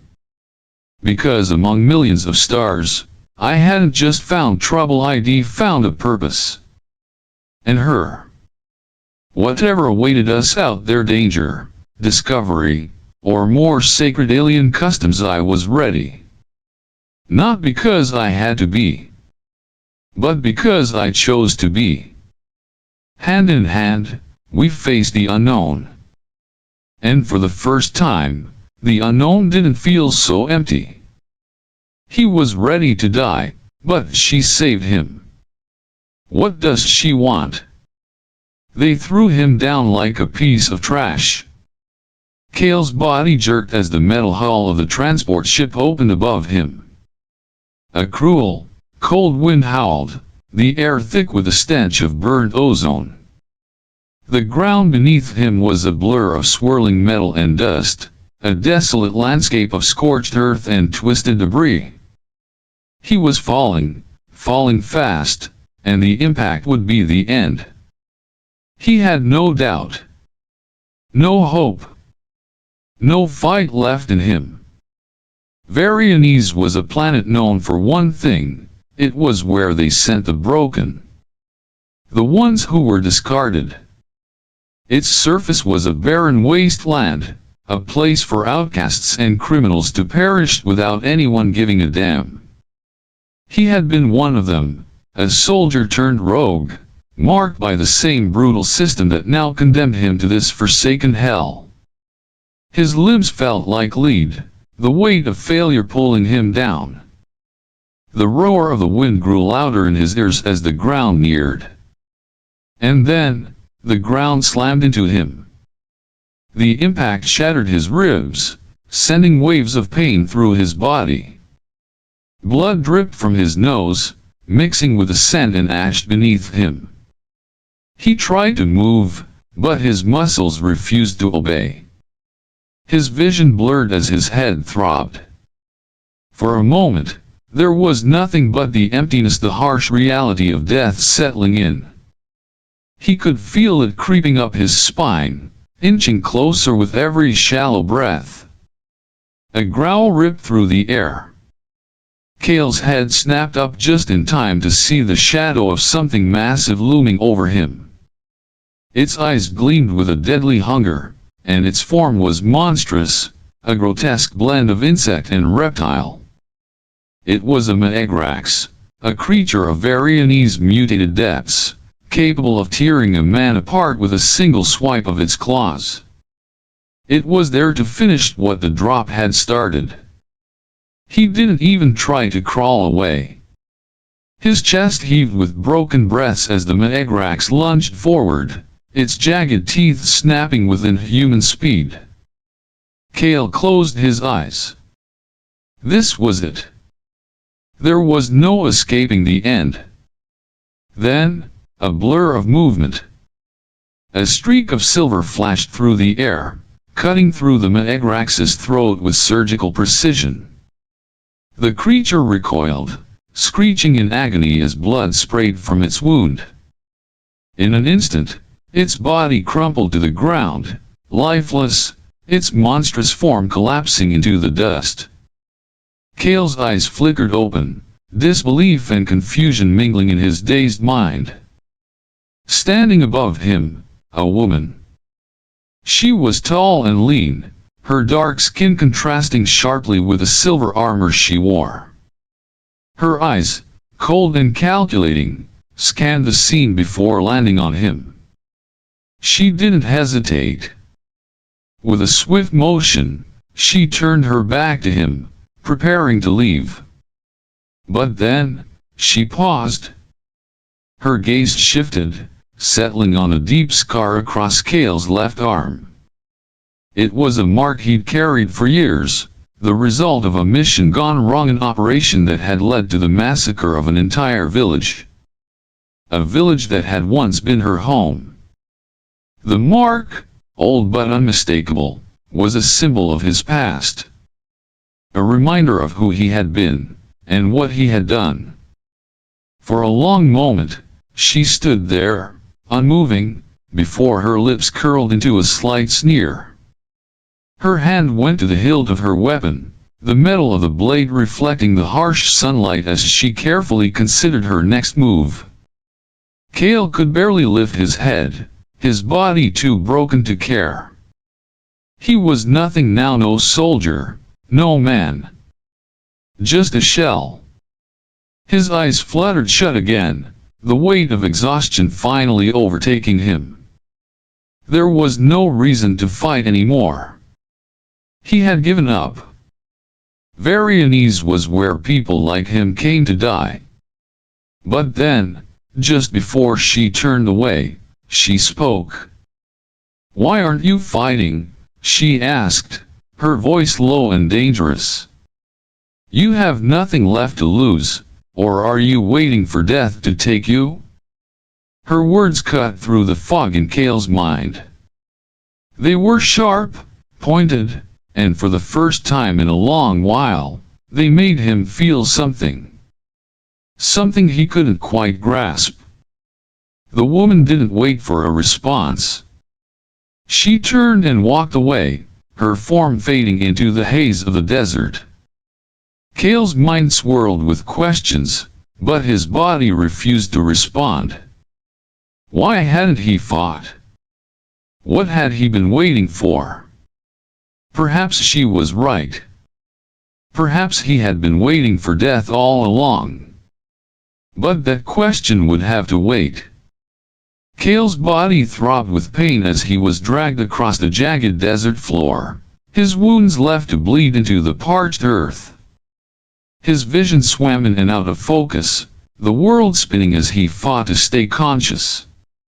He had no strength to fight back, no will to do anything but let his body be pulled along. Each ragged breath felt like a dagger in his chest, each movement a reminder of the brutality of the drop. The wind was hot, the air thick with the acrid taste of metal and dust, the sky above an endless stretch of bruised orange. When they reached the base, Cale's legs gave out beneath him, and he collapsed to the ground with a grunt. The cold stone of the abandoned mining station cut into his skin, the metallic scent of rust mixing with the blood that stained his clothes. He could barely make out the outline of the woman who had saved him, Lyra. She moved like a shadow, silent and swift, pulling him to his feet with a strength that belied her slender frame. Without a word, she shoved him into a corner of the decrepit structure, where the remnants of old equipment lay forgotten, abandoned by those who had once worked here. The place smelled of mildew and decay, the walls lined with cracks and faded markings. A place once alive with activity now lay in ruins, much like Cale himself. She tied his wrists to a rusted pipe with rough, tight knots. Cale grunted in pain, but he didn't resist. He couldn't. The agony in his chest was too much. His body trembled from the effort of staying upright. He could feel the blood from his wounds trickling down, staining his tattered uniform, but he didn't care.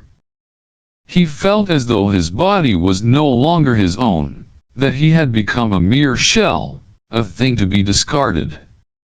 Lyra stepped back, her dark eyes scanning him with a cold detachment. She didn't speak. Her gaze was steady, focused, as if she was waiting something that Cale could not quite understand. He swallowed hard, trying to focus on her, but his vision blurred again, the pain clouding his thoughts. Then, the question came. "Do you remember Shane Vielle?" Her voice was flat, like the wind that swept through the empty halls of the base, unfeeling, indifferent. But there was something behind it. A weight. A bitterness. Cale blinked, trying to make sense of the question. Shane Vielle. The name hit him like a freight train, crashing through his foggy mind. Shane Vielle. The village. The massacre. He had been there, part of the operation, just another soldier following orders. He had been a cog in the machine, a weapon to be used, to carry out what had been dictated to him. He had never thought about the consequences, never thought about the people who had lived there, about the lives that had been torn apart. It was a blur, a memory now tainted with the knowledge of what had happened. What he had done. What his unit had done. His throat tightened as the images flooded back, the cries of the innocent, the burning homes, the children running, the blood staining the earth.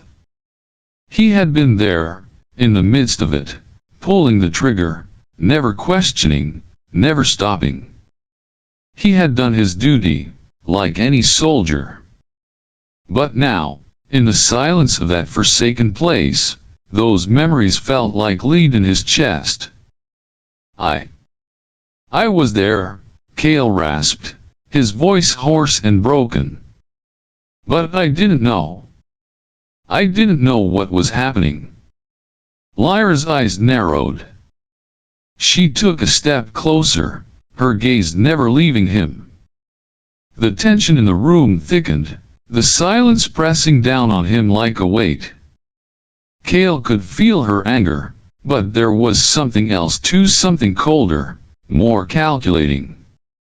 You didn't know? She asked, her tone even, but there was a sharpness to it. You didn't know what you were doing? Cale shook his head weakly. No. We were given orders. We just followed them. I didn't. His words faltered as his mind struggled to make sense of it all. I didn't know the cost. Lyra's expression softened just slightly, but it was enough to make Cale's chest tighten with guilt.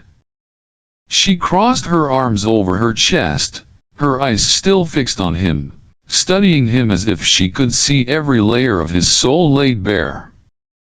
Do you think that makes it better? She asked quietly. Her voice was colder now, more distant. Do you think that makes it okay? You didn't know. You didn't know that you were slaughtering innocent people. The words cut through him like knives. He felt the weight of them sink deep into his heart, twisting with a pain that he had long buried. He wanted to scream, to defend himself, but the truth was there, sitting heavy in his chest. He had been a tool, a weapon. Nothing more. I didn't, he swallowed, his throat dry. I didn't think about them. I was just following orders. Lyra studied him for a long moment, her gaze piercing, like she was searching for something in him. Cale could feel his heart pounding in his chest, the silence between them stretching on for what felt like an eternity. She had every right to kill him. She had every reason to take revenge for her people. But she didn't. She didn't move to strike him, didn't raise her weapon. Instead, she sighed, a sound so soft that Cale almost didn't hear it. I should kill you, she muttered, almost to herself. I should end it right now. Cale's breath hitched. His whole body tensed, his heart racing. But Lyra didn't move. She didn't pull the trigger. She didn't raise her blade. Instead, she knelt beside him, her movements slow and deliberate. The silence returned, broken only by the sound of her breathing. Cale didn't know what to expect, but what came next surprised him. With no word, Lyra reached into her pack, pulled out a small vial, and began to clean the wounds on his chest. The sting of the antiseptic was sharp, but it was nothing compared to the pain in his soul. As she worked in silence, Cale felt the weight of her presence, the weight of her anger, her grief, and yet, there was something else there too. Something that stopped her from ending him. The silence stretched on. The moment the signal flared, they were already surrounded. The base, once silent and abandoned, now buzzed with the sharp hum of heat signatures, a beacon in the dead of the desert. Lyra's eyes flicked to the small monitor in her hand, the red dots multiplying across the screen. Revos. A swarm of them. Lower-level creatures, but relentless, fast, and vicious.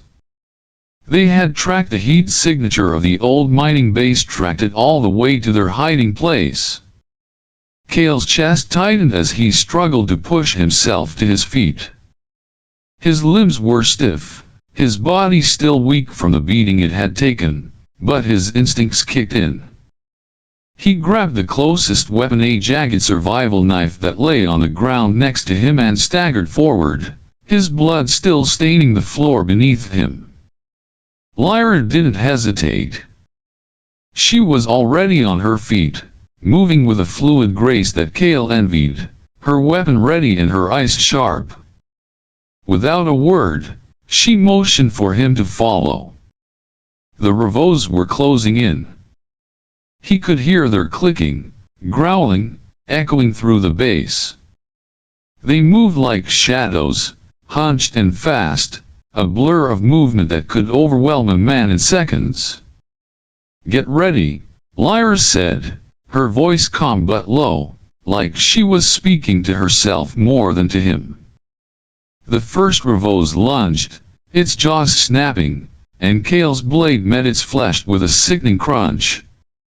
He felt the heat of the creature's blood splash against his skin, the weight of its body slamming into his as it died. But there were more. So many more.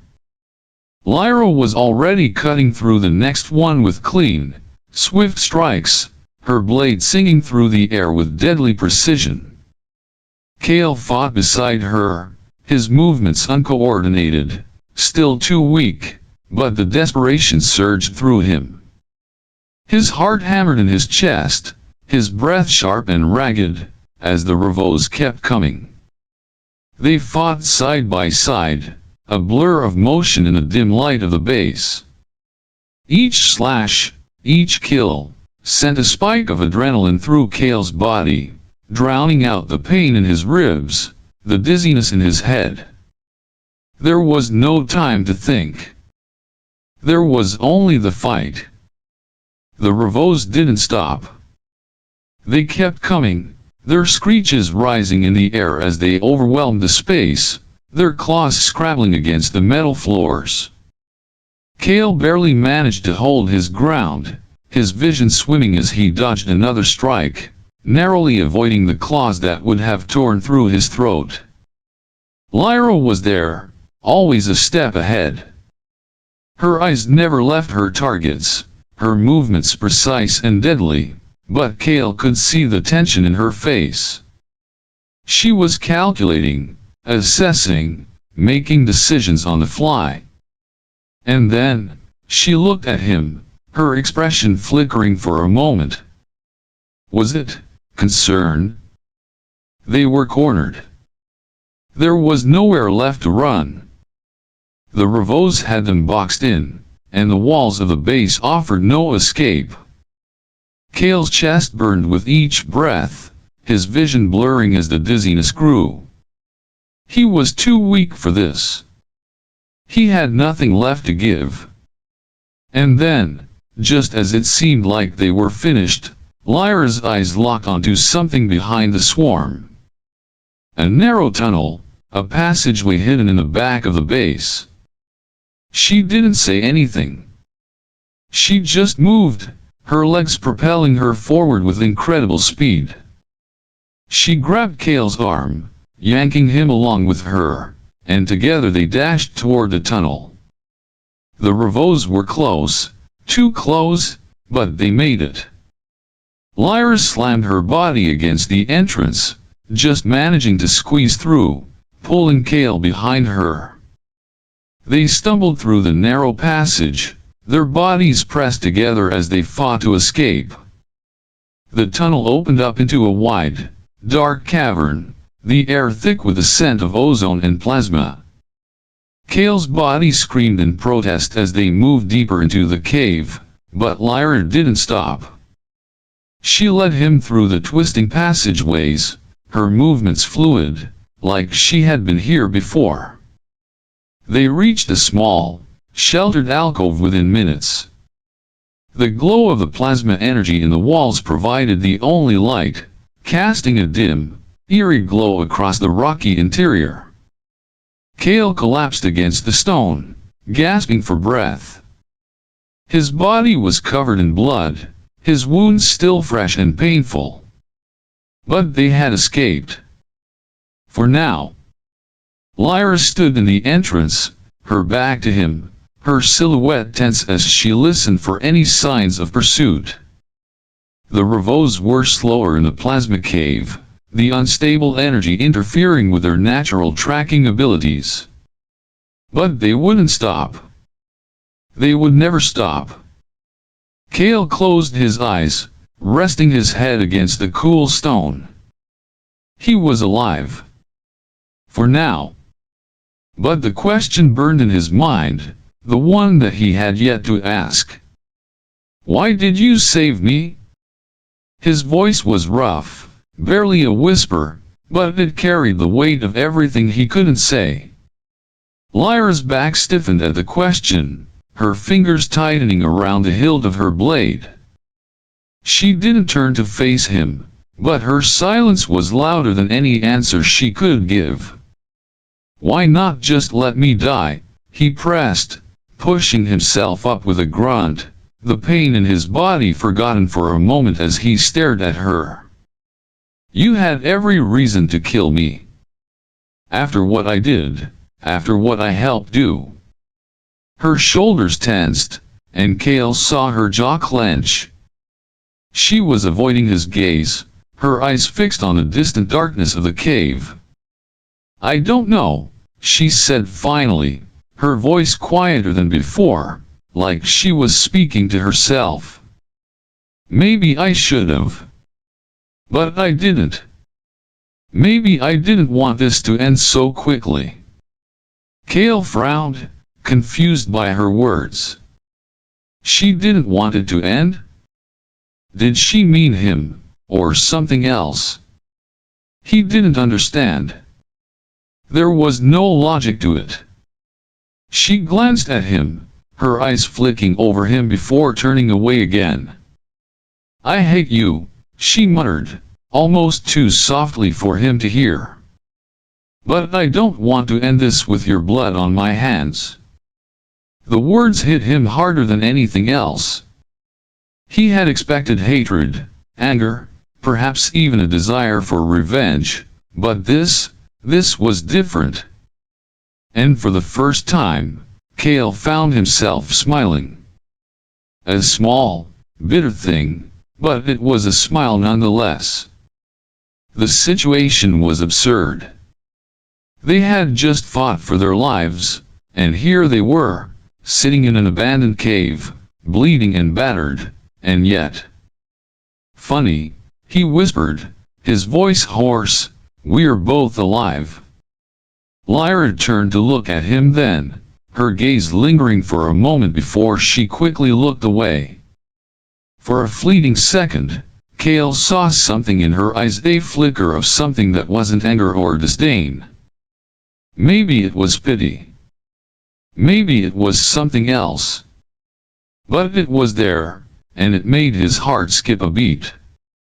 For a moment, neither of them spoke. And then, without another word, Lyra turned her back to him once more, staring into the darkness.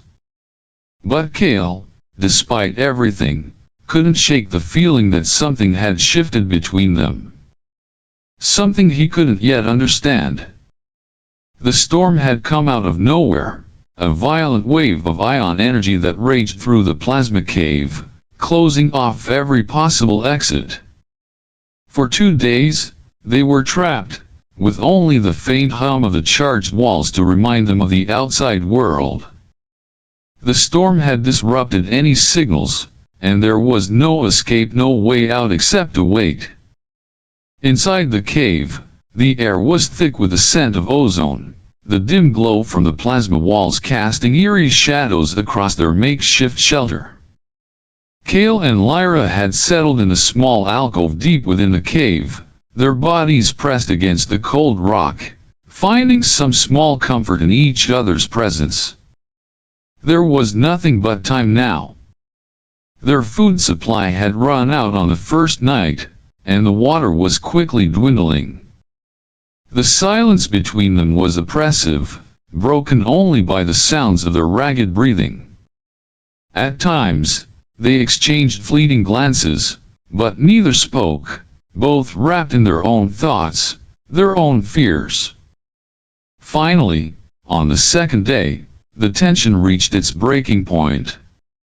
Kale, still recovering from his injuries, took the last of the water, drinking it slowly, savoring the tiny droplets that slid down his parched throat.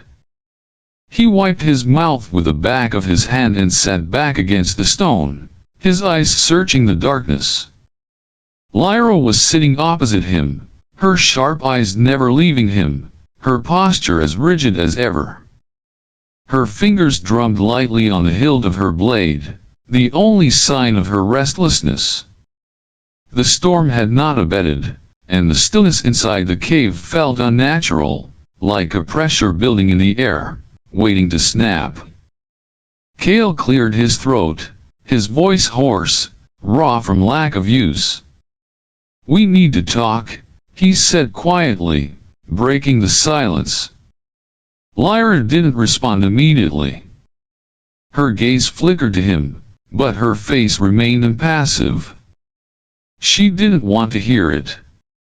He could see it in the way her jaw tightened, in the way her hand gripped the dagger. But Kale was determined. The weight of the silence between them had become unbearable. "Why did you save me?" he asked, his voice barely above a whisper.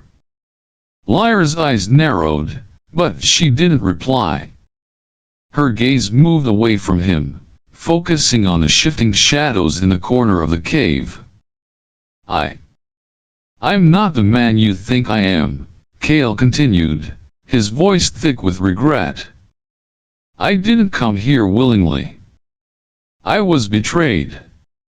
I didn't deserve to be left for dead."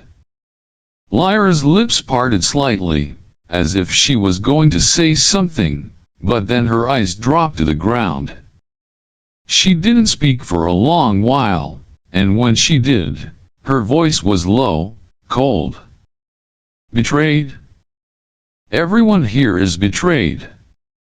It's what we all have in common." Kale swallowed hard, feeling the weight of her words. "I was just following orders. I didn't have a choice. But when I saw what they wanted me to do, what they were asking me to do, I couldn't. I refused to burn down that village. I couldn't kill innocent people. They called me a traitor." Lyra's eyes flickered toward him, just for a second, and then she looked away again. Her fingers tightened on the edge of her blade. "You're a soldier. You do what you're told," she said, almost as if she were speaking to herself. "I get it. But it doesn't make you innocent." Kale felt the sting of her words, but he couldn't argue. He had been a soldier, a machine for the Empire, nothing more. His hands were stained with the blood of innocence, and he had never questioned the orders. Until that day. the day he had refused. "I'm not innocent," he said quietly. "I never was. But I didn't deserve to be left to die. I didn't deserve this." Lyra remained silent for a long moment, her eyes distant, her thoughts lost in some far-off place. The cave felt colder somehow, the air heavier, as if her words had sucked all the warmth from the room. "And you?" Cale asked after a while, his voice barely audible. "Why are you here, Lyra? Why are you fighting? What happened to you?" She was silent again. The tension in the air was so thick it felt like it might suffocate him. He could see her chest rising and falling in steady breaths, and her hands trembling slightly as she gripped her dagger. Finally, after what felt like an eternity, Lyra spoke. Her voice was flat, devoid of emotion, like a knife cutting through the dark. "My parents died. The same way you killed all those people. They were civilians, harmless. But the Empire burned them alive. I watched them die. I was a child. And I couldn't do anything to stop it." Her words cut through Cale like a blade, and he recoiled slightly, feeling the weight of her pain. Her eyes never met his as she spoke, as if she couldn't bear to see the pity in his gaze. "I don't cry for them," she added, her voice empty. "I don't need to. The rage is enough. And now I fight. I kill. It's all I know. It's all I have left." Cale felt a pang of guilt twist in his gut. He wanted to say something, but there were no words that could make this better. He had been part of the system that had destroyed everything she loved, everything she was. And now, here they were, trapped together in this cave, sharing the silence of their broken lives. "But, you still saved me," Cale whispered, almost to himself. "Why?" Lyra was still for a long time, her gaze now fixed on the shadows in the distance. Cale thought she might never answer, but then, finally, she spoke. "I don't know," she said, her voice quiet, almost thoughtful. "Maybe I saw something in you. Maybe I saw someone who was more than just a soldier. Maybe I just didn't want to see another dead body. Maybe." She trailed off, her voice fading into the silence. Cale felt the weight of her words, the unsaid things hanging in the air between them. She placed her dagger on the ground beside her, slowly, deliberately. And as Cale lay back against the stone, exhausted, his body aching from the wounds he had yet to fully heal, he watched her for a long moment. As sleep finally took him, he heard her whisper softly, almost too softly to hear. "Tomorrow. I'll decide." The first rays of the sun broke through the plasma storm's remnants, casting long, jagged shadows across the cavern. Lyra stood up quietly, her movements fluid, but there was an underlying tension in her every step. She looked down at Cale, his body curled in a shallow sleep, his wounds from their escape still fresh. He had barely spoken since the storm passed, lost in the isolation of his thoughts. But Lyra knew it was time to move. She shook him lightly, her voice low but firm. "Wake up, Cale." His eyes fluttered open, and for a moment, he just stared at her, dazed and confused, the remnants of the dream world still clinging to him. His lips parted to say something, but Lyra cut him off. "I didn't kill you," she said coldly, though the words didn't carry their usual edge. But you're going to live. You have to see what you destroyed. Cale blinked, slowly pushing himself up, wincing at the pain from his still healing body. The words hit him harder than they should have. He wasn't sure what he expected from her, but hearing it put so bluntly made him feel smaller, weaker, like a broken thing that hadn't earned the right to exist. He didn't argue. He just nodded, not trusting his voice. With a grunt, Lyra turned and gathered what little gear they had left, strapping the pack to her back and checking her weapons. "We move at first light," she muttered. "Get ready." The landscape beyond the cave had transformed since the storm had passed. The air felt oppressive, thick with the residue of the charged storm. The ground was still hot from the plasma poles, the metallic sands gleaming under the sun like the remnants of a fire long gone cold. It was a barren wasteland, a world of ash and ruin. As they walked through the desolation, Lyra didn't speak much. She led the way with the sharp precision of someone who had grown accustomed to navigating the ruins of her past. Cale followed behind, limping slightly, but there was no question now that he was moving on instinct. He wasn't going to die today. Not if he could help it. The journey took hours, the oppressive silence between them only broken by the occasional crackling of the sand underfoot or the distant howl of some unseen creature. It wasn't long before the horizon shifted, revealing the jagged remnants of something once whole, Shainville.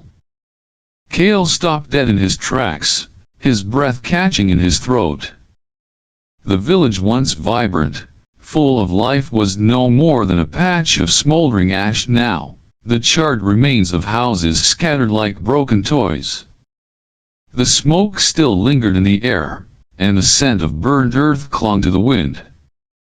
He could see the faint outline of stone structures, half buried in the sand, the faintest traces of where homes had once stood. Lyra was silent beside him, her face unreadable. She was looking at the same ruins, but her eyes were focused on something beyond what Cale could see. Something deeper. They stood there for a long time, the weight of the ruins pressing on them both, but it was Lyra who finally spoke, her voice distant, cold. "This is where they lived. Where they died." Cale swallowed, his throat tight.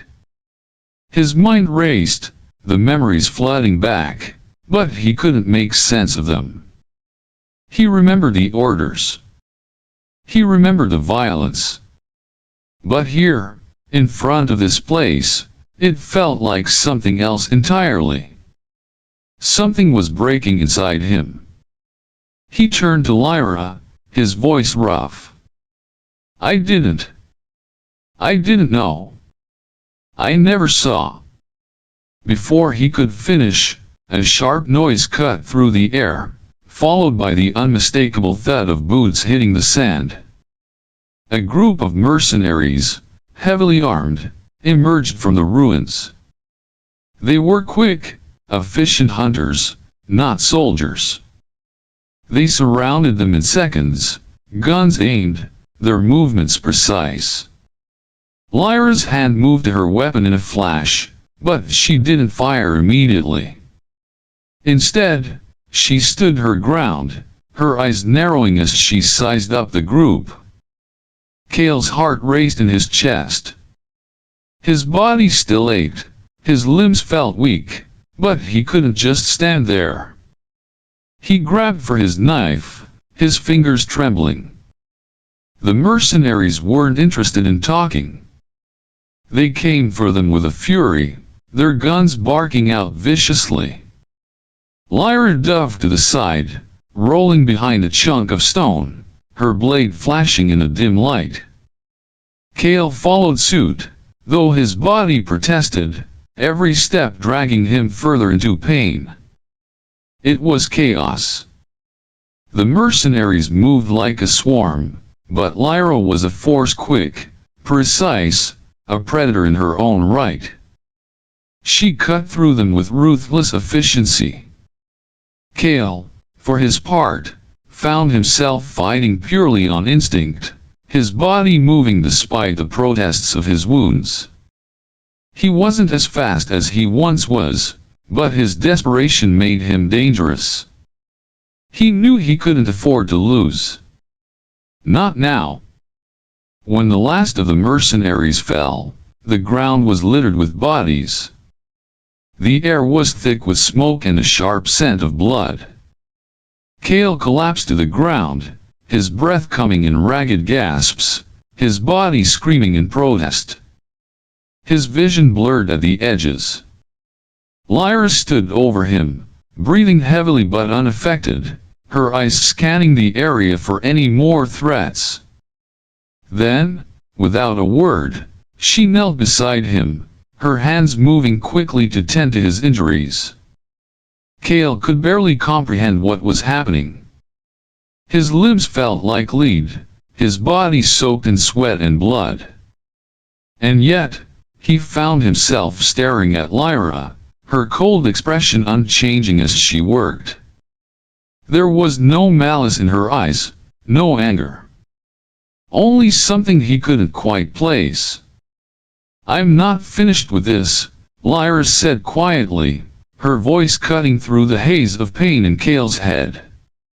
"But you don't die yet."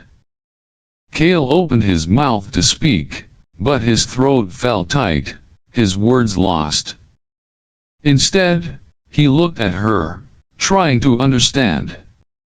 Lyra's gaze softened for just a moment, and he could see it the flicker of doubt. Her fingers trembled slightly as she finished tying off his wound.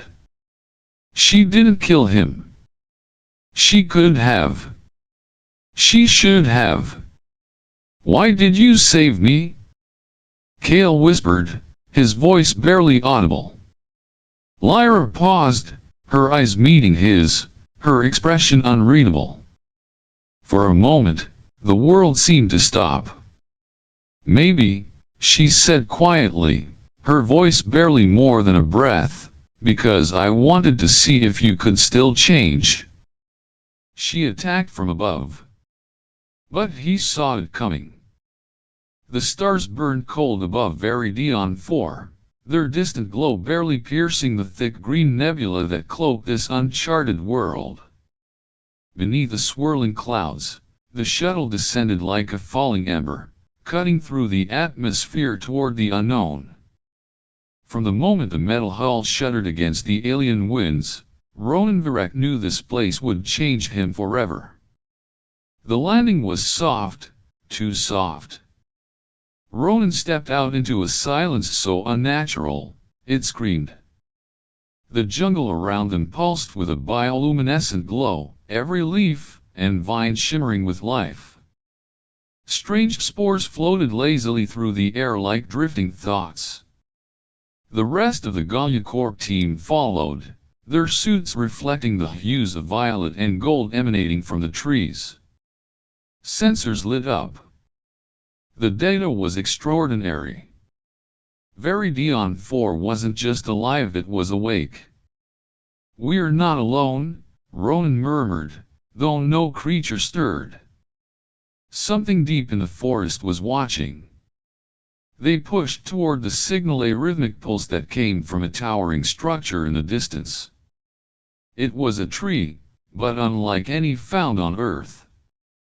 Over 100 meters tall, its trunk glowed from within like molten crystal, veins of light spiraling upward through its ancient bark. Ronan placed his palm on its surface. It felt warm, almost sentient. That night, the team made camp.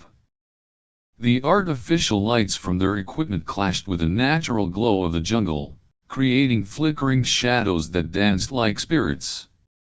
Ronan sat apart from the others, staring into the forest. Something was wrong. The signal, originally stable, had started to spike erratically. Then came the sound, low at first, a deep rumble, like thunder rolling underwater. Trees shook. Birds, if they could be called that, screeched and fled. A sudden roar tore through the clearing, and from the darkness burst a massive beast. It was like nothing from Earth, six-legged, armor-plated, and serpentine. Its eyes glowed blue, scanning for movement. It lunged, tearing into the camp. Screams erupted. Lights shattered. Ronan ducked, rolled, reached for his sidearm. Too slow. The beast turned to him. And then, a flash of motion from above. A figure dropped from the canopy in utter silence. Blades curved like crescent moons glinted in the air. In one fluid motion, she struck. The beast reeled back, snarling, bleeding from a gash across its snout. It turned to flee, crashing back into the jungle, vanishing as swiftly as it had appeared.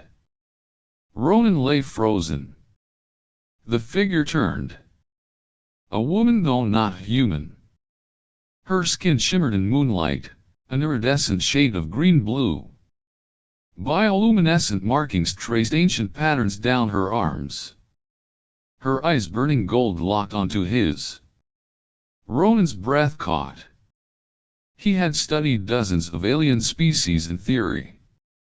None looked like her. She moved closer, blade still raised, her movements graceful, lethal. He expected her to kill him. But she paused. A flicker of recognition crossed her face. Her eyes narrowed, not in suspicion, but confusion. She stepped back, lowering her weapon slightly. Her gaze lingered on Ronan's face, then on the small pendant around his neck, a relic passed down from his grandmother, found in the ruins of a forgotten moon. The silence stretched. Ronan finally whispered, "Who are you?" She said nothing. Only watched. The forest behind her pulsed again, alive, listening. Then she turned and vanished into the trees. Ronan sat in the wreckage of his camp, surrounded by the dead and the flickering lights of broken tech, heart racing. He knew then, Veridion 4 was not a place to conquer. It was a world of memory, war, and something deeper. Something waiting to wake. Darkness. Cold stone beneath Ronan's back. A low hum echoed through his skull like a warning half-remembered. He opened his eyes to flickering bioluminescent torches casting shadows across the jagged walls of a cavern. Bound at the wrists, he lay surrounded by figures cloaked in the iridescent shimmer of the forest. They were Nazari. Tall, agile, their forms both graceful and intimidating. Eyes like liquid gold studied him with a mixture of caution and contempt. Their markings glowed in patterns, language, perhaps, or ritual. The air was thick with a scent of moss, smoke, and something ancient. Something sacred. Ronan's throat was dry, but his heart pounded. He tried to speak, but his voice cracked. "I don't mean harm." One of them hissed. Another raised a blade. Before it could fall, she stepped forward.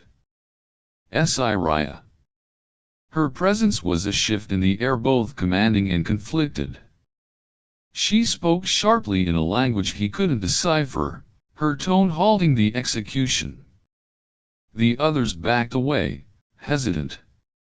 She moved toward him, eyes narrowed, blade lowered.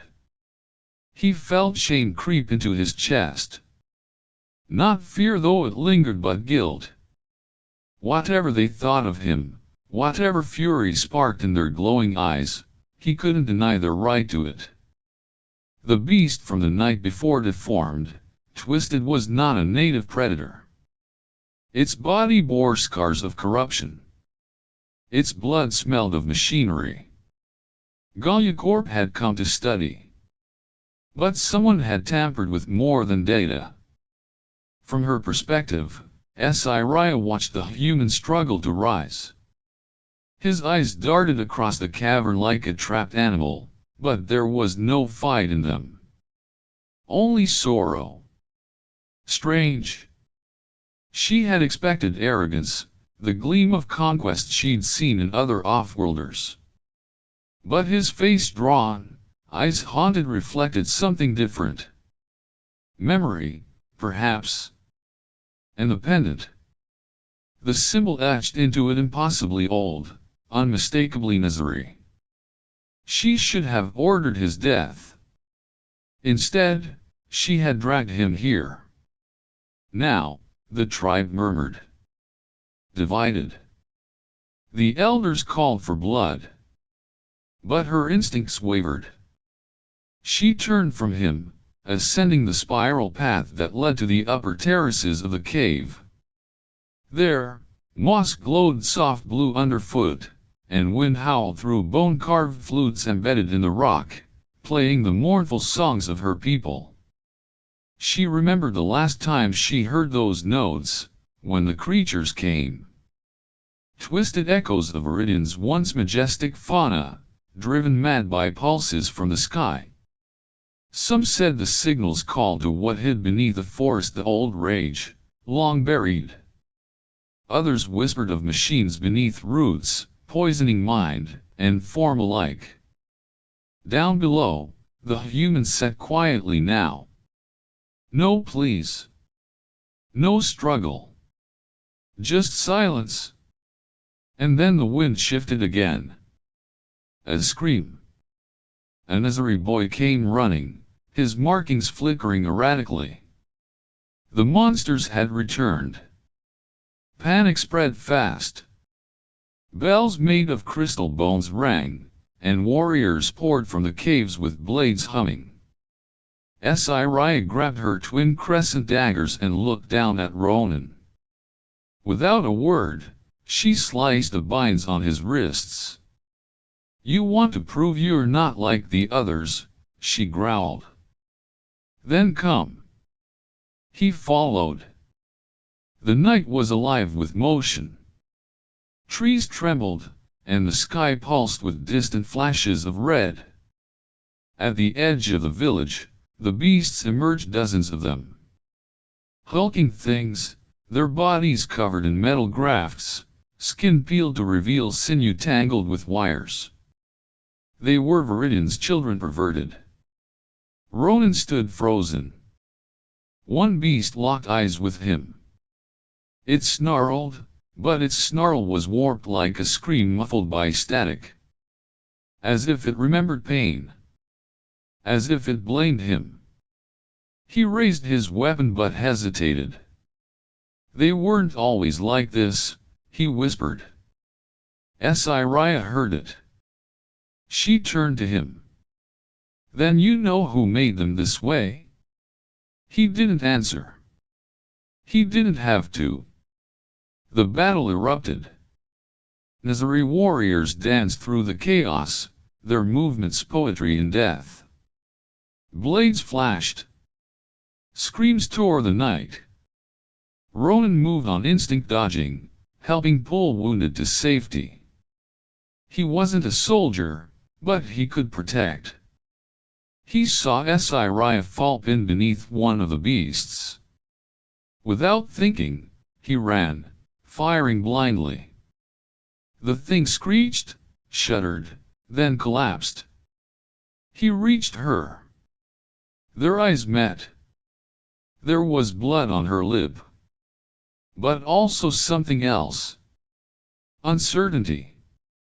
Gratitude. Anger. He extended a hand. She took it. In that moment, amid the chaos, something cracked in her. Not trust. Not yet. But the beginning of doubt. When the last beast fell, the village lay in shambles. Fires burned blue where sap bled from broken trees. Bodies Nazari and monster alike lay strewn across the earth. The elders gathered, faces grim. They looked at Ronan differently now. Still wary, but no longer ready to kill. As for Raya, she stood beside him, not apart. She glanced at the human who had once been her enemy and whispered to herself, in her native tongue. Even monsters carry the hearts of who they once were. And she wasn't sure anymore if she meant the beasts or him. Bright lights flared overhead. Not from the bioluminescent canopy of Veridion 4, but from satellites' orbital stations suspended like gods above the world, their lenses turned not toward the stars but down, always watching, always broadcasting. Ronan awoke to the strange static hum of applause. Welcome back to Love and Hate, viewers across the galaxy. Tonight's episode Bonds and Betrayals on Veridion 4 is already setting record engagement across 23 sectors. A voice too cheerful, too smooth echoed from nowhere and everywhere. He looked around. He was still in a jungle, but the trees now shimmered faintly with holographic overlays. Metrics hovered midair, his vitals, expressions, predicted emotional arcs. A floating drone zipped by, adjusting focus. Another sprayed a mist of pheromone stimulants to enhance viewer immersion. Raya stood beside him, eyes narrowed. She had already pieced it together somehow, they had become players in a show. They are watching us, she muttered. Her tone held no surprise. Only contempt. Ronan stared in disbelief. This isn't just surveillance. This is entertainment. A new overlay appeared in the air, labeled Live Rating Feed.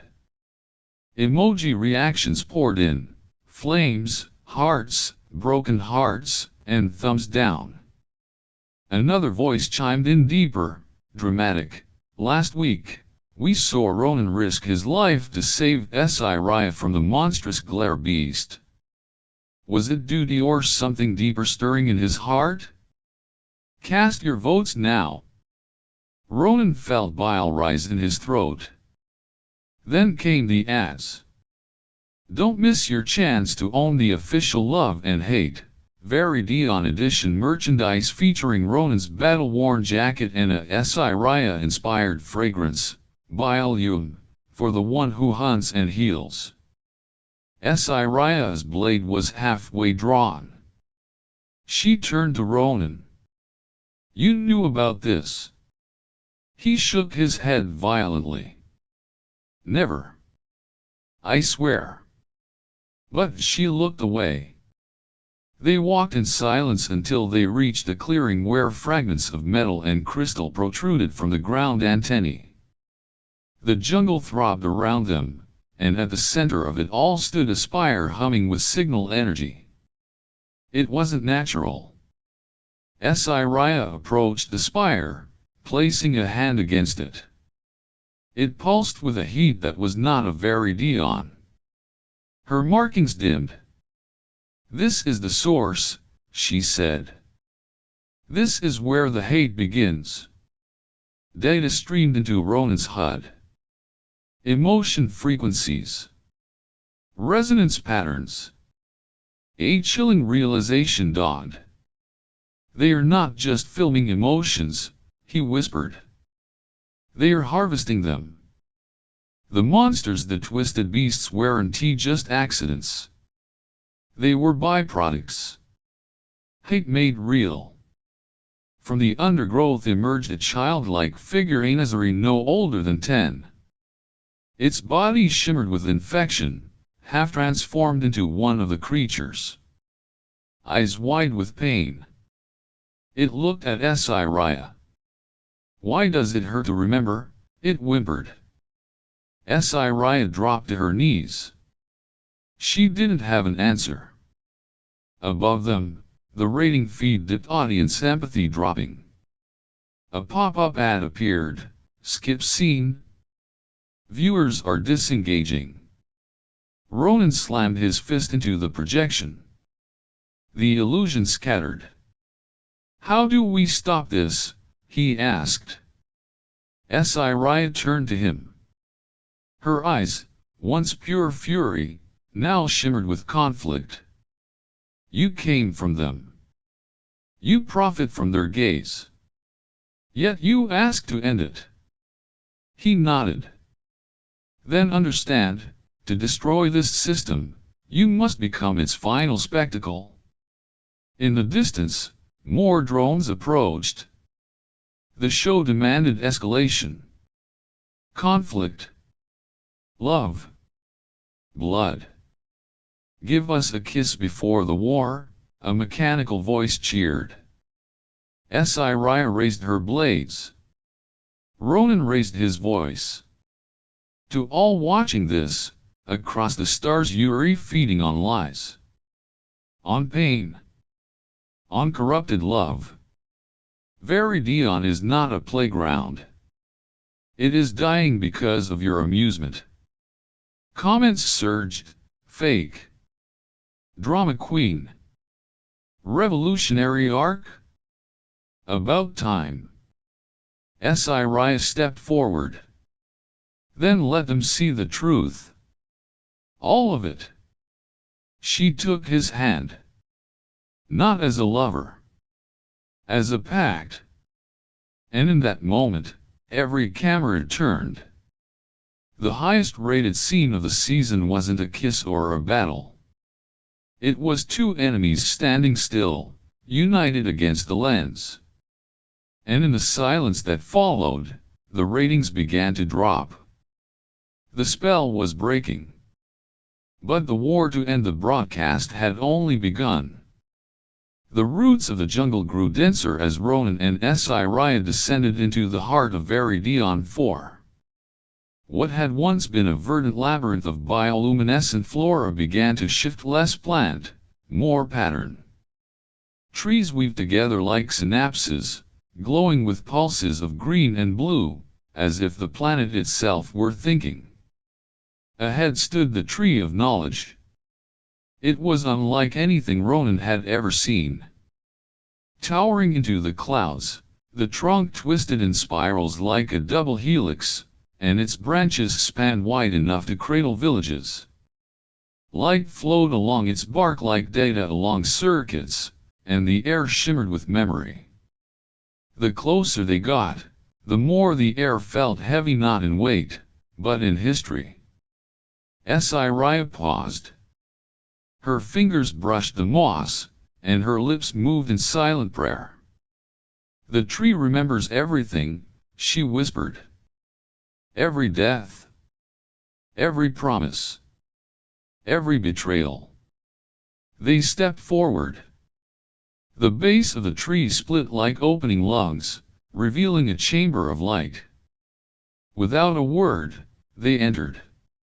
Inside, tendrils of energy extended from the walls, gently latching onto their temples. Neither resisted. The network of recollection accepted them. Ronan's breath caught as the world dissolved into images. He saw cities gleaming and ancient, carved into mountains and shaped from crystal. He saw the Nazari soaring through the skies on wings of silk and bone. Peace.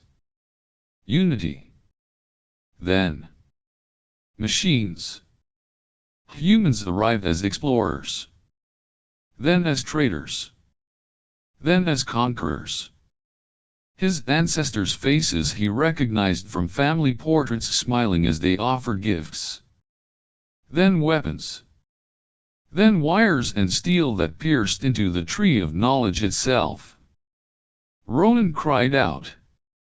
We did this. We poisoned your world. He fell to his knees, visions crashing over him like a flood. One image held him, a man his great-grandfather standing before an Azari elder, holding a device glowing red. A weapon disguised as aid. He had betrayed them. The visions shifted. Now Raya stood amidst the memories. She saw her ancestors welcoming the offworlders, saw their trust erode into fear. She saw a child her own bloodline pierced by one of the early signal experiments. The scream echoed into the chamber like a soul being torn. Tears streaked her face. "We begged you to stop. You answered with cameras." Ronan looked up at her. He did not argue. He could not. The chamber dimmed. The tree responded to their emotions, converting memory into light. Two strands, his and hers, spiraled together, glowing violet. In that color, something new formed. Forgiveness. "I didn't come here to be redeemed," Ronan said softly. "I came to understand. And if that's all I leave with, let it be enough." Raya stepped forward. She took his hand. And in the moment their palms met, the tree of knowledge erupted in light. The chamber bloomed outward, memories cascading, not as weapons but as shared history.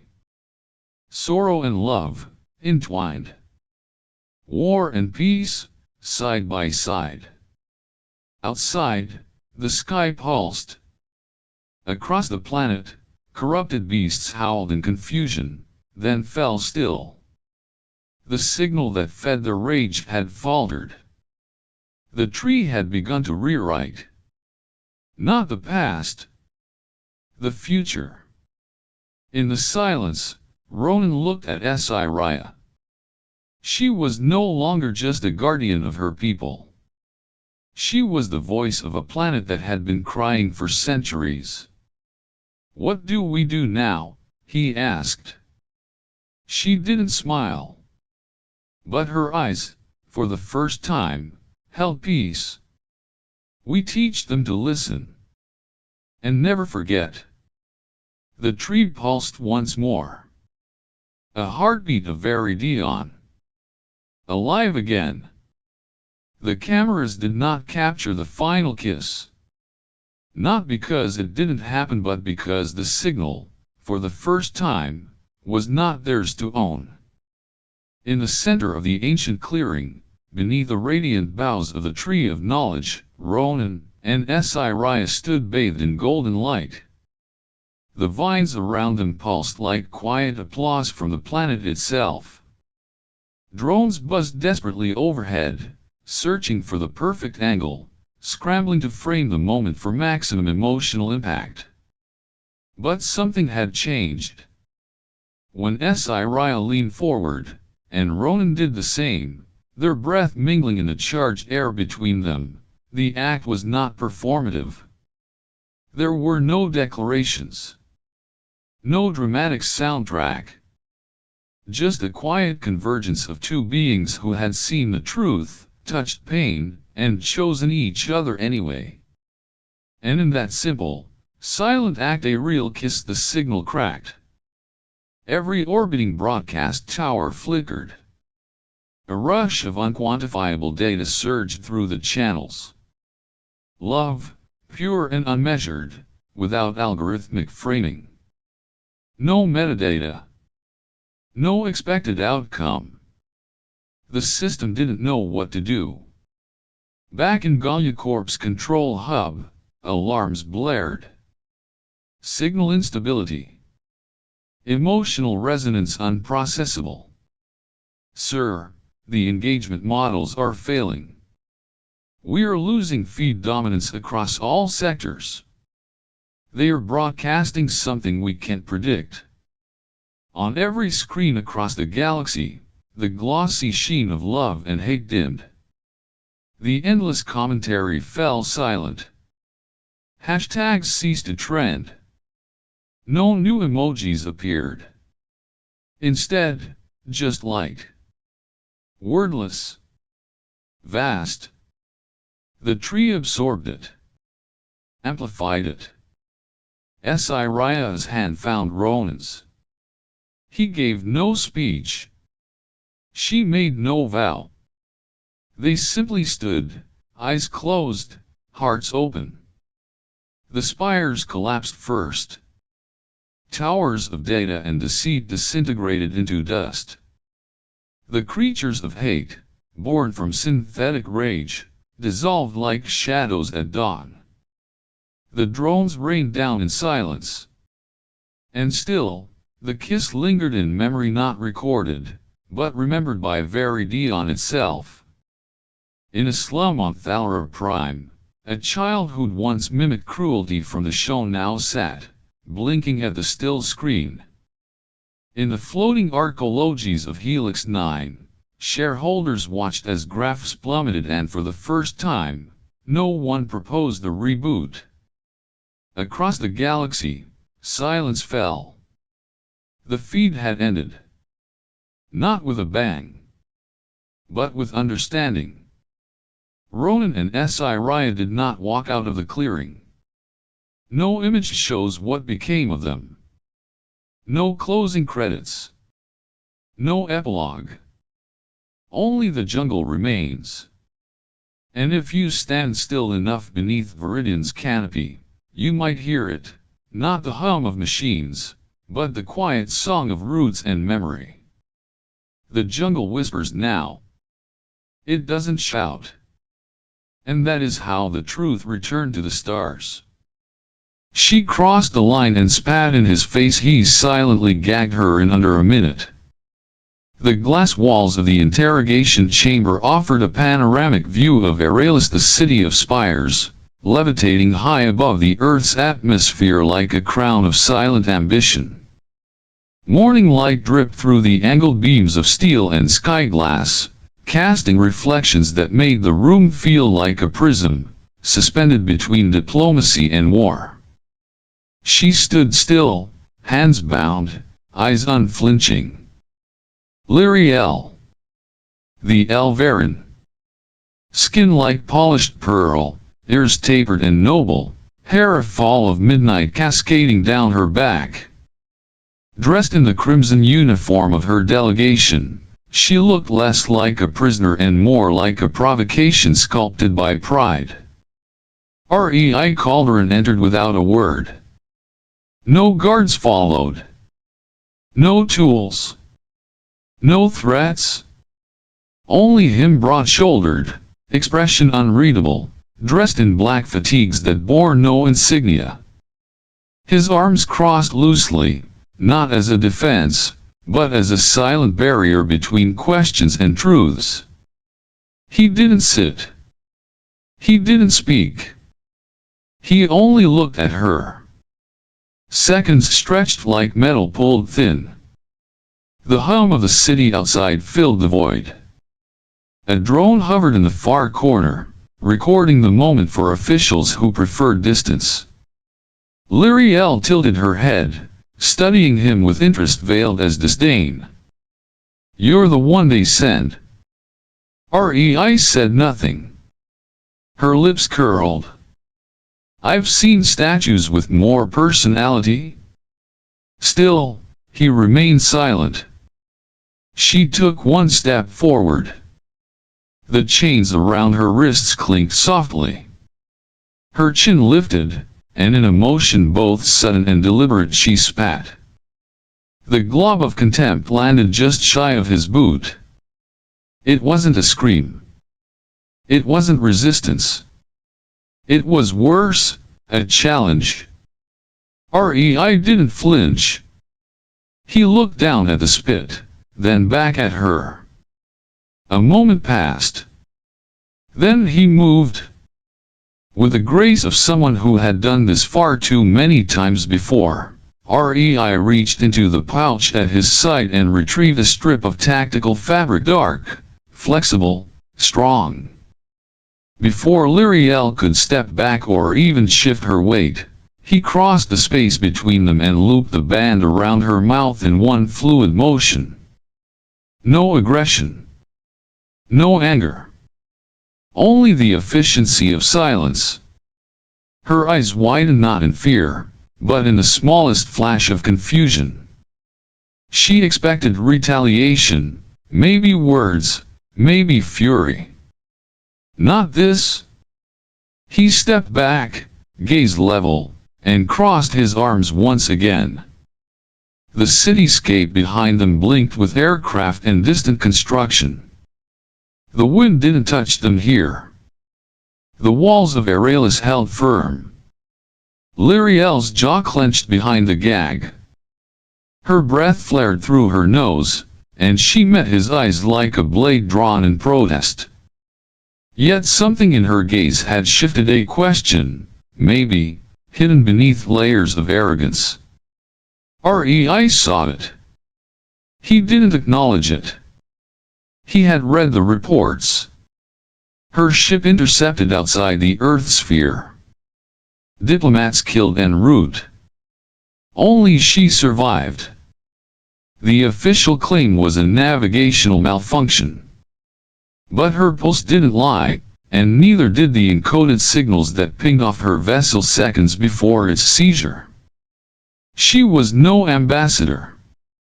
And yet, she was calm. Too calm. He walked slowly around her, eyes measuring the tension in her arms, the control in her posture. Her species was known for eloquence, manipulation, an aversion to brute force. The gag wasn't for silence, it was to test her. What would she do when stripped of the one weapon she knew best? Her shoulders rose, but not with panic. She adjusted. Adapted. She turned her head to follow him as he circled, watching like a predator studying another. In that moment, Rei knew, she was waiting for something. A signal. A change. A mistake. He returned to his position in front of her, unblinking. Minutes passed. She didn't squirm. He didn't blink. And somewhere in that chamber of sunlight and silence, a war far larger than either of them began to whisper its first notes. The drone in the corner flickered.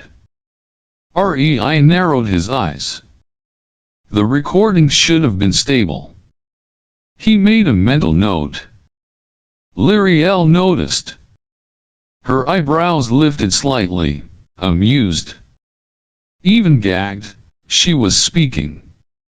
He wondered not for the first time whether the war had already started, and if he, standing here with folded arms and unreadable silence, had just become its first casualty. Outside, Aeralis shone like a dream suspended above a dying world. Inside, a prisoner and her captor stood locked in a standoff of breath and will, where every second carved itself deeper into the unspoken. And neither of them said a word. The screen flickered with static before stabilizing into lines of alien script. Rei stood alone in the observation deck, a chamber of steel and glass high above the clouds. The footage from the Elveran vessel played again, slow, grainy, and silent. It wasn't the violence or the wreckage that caught his attention. It was the whisper. A frequency beneath human hearing. A pattern in the distortion.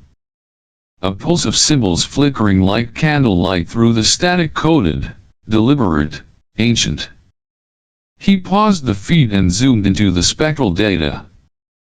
There, hidden between bursts of radiation, the language surfaced, Elveri. A dialect centuries old.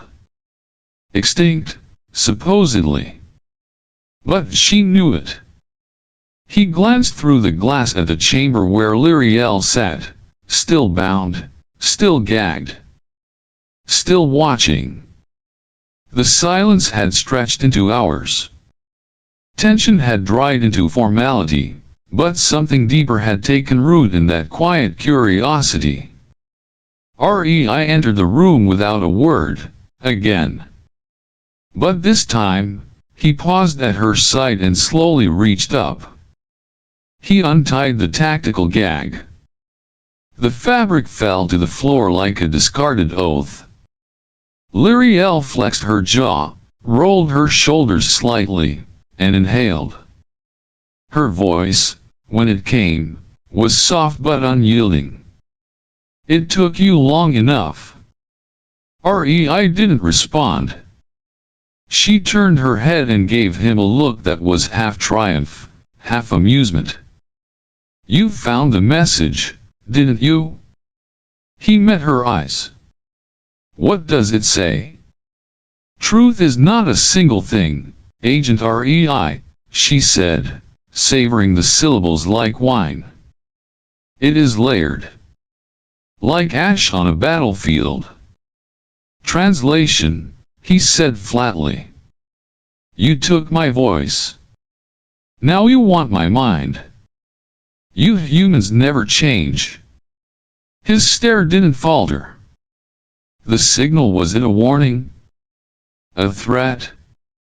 She leaned back in her seat, testing the limits of her restraint. It was a memory. Rei narrowed his eyes. Memories don't kill people. Her smile was slow, deliberate. No, but they awaken those who do. A pause thickened the air. She continued, her tone poetic, biting. Once, we believed Earth was a cradle of promise. Now it feeds its children metal and fear. Tell me, Rei, do your people still dream in color, or only in grayscale command chains? He didn't answer, but his jaw tightened. She saw it. What do you want, Lyriel? To remind you what was forgotten? And what did we forget? Peace, she whispered. Not the absence of war. The presence of understanding. You're dodging, he said. No, she replied, more sharply. I'm choosing my truths. One by one. Like stones across a river. Step carefully, or you'll drown before the crossing. He took a breath, fought the urge to interrupt. Her words were designed to provoke, to derail. And yet something in them rang with intent. Then give me the first stone, he said quietly. Her expression shifted. Less taunting, more deliberate. The message was a lock. I am the key. But you don't just use a key, you must earn it. Rei stared. You're bargaining. No, she said. I'm warning you. Silence again. The city behind them sparkled like a mirage. Inside, it felt colder. You think you're in control, she said softly. But tell me, Rei, when was the last time you disobeyed a direct order? His breath stilled. She smiled, faint but real. There it is. Doubt. Finally, something honest. He stood straighter. If you want to be taken seriously, speak clearly. Oh, I will. But not today. Her voice dropped, almost tender. Today, I let you question everything. Tomorrow, I give you answers you'll wish you'd never asked for. Rei turned to leave. Wait, she called, and for the first time, her voice held no edge. He paused.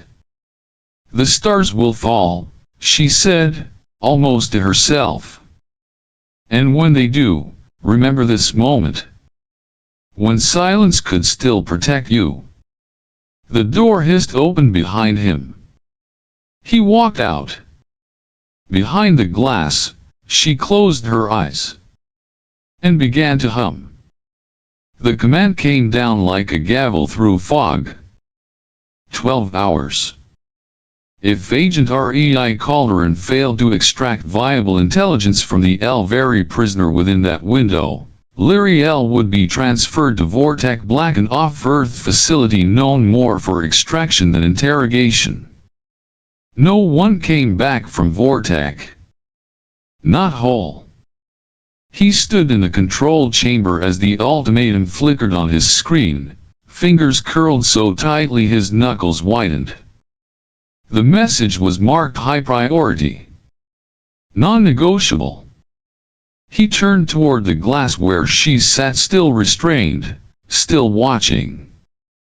She seemed too calm for someone whose time was evaporating. The room began to shift. He hadn't authorized it, but the AI did not answer to him alone.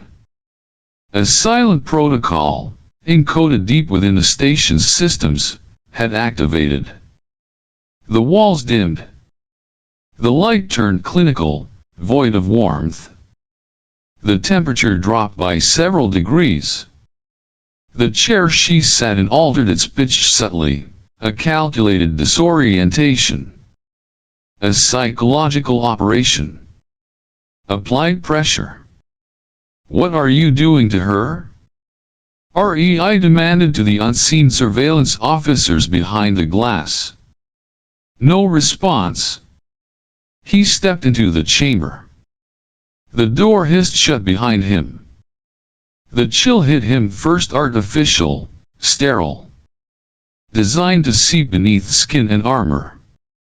Lyriel didn't shiver. But her smile was gone.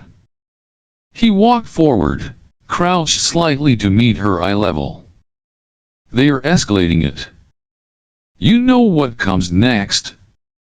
Do you care? Her voice, low and clear, seemed to slice through the cold.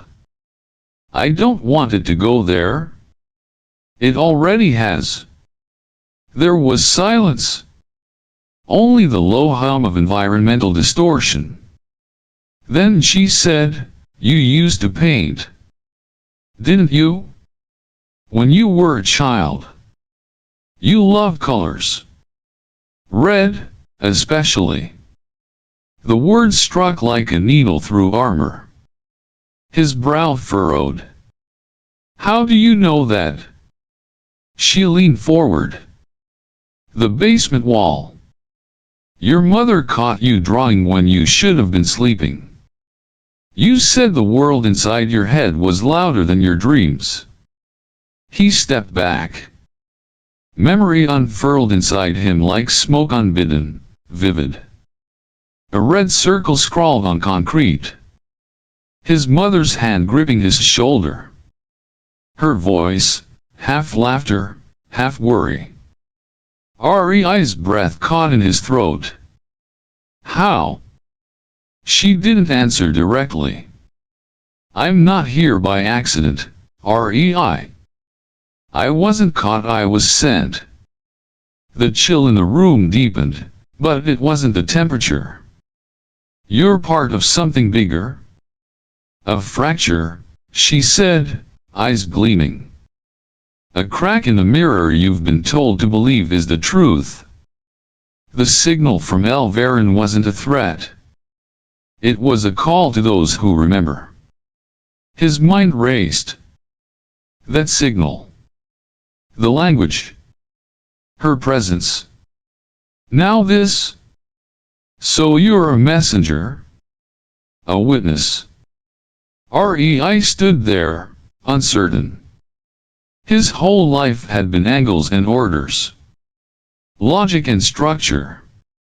Her words were pulling threads he didn't know were loose. She continued, softer, this room is a cage for me. But it's also a lens. Under pressure, what is false breaks. What is real remains. You're trying to manipulate me? No. I'm trying to prepare you. His earpiece chirped. A voice flat and cold. 4 hours remain. He didn't respond.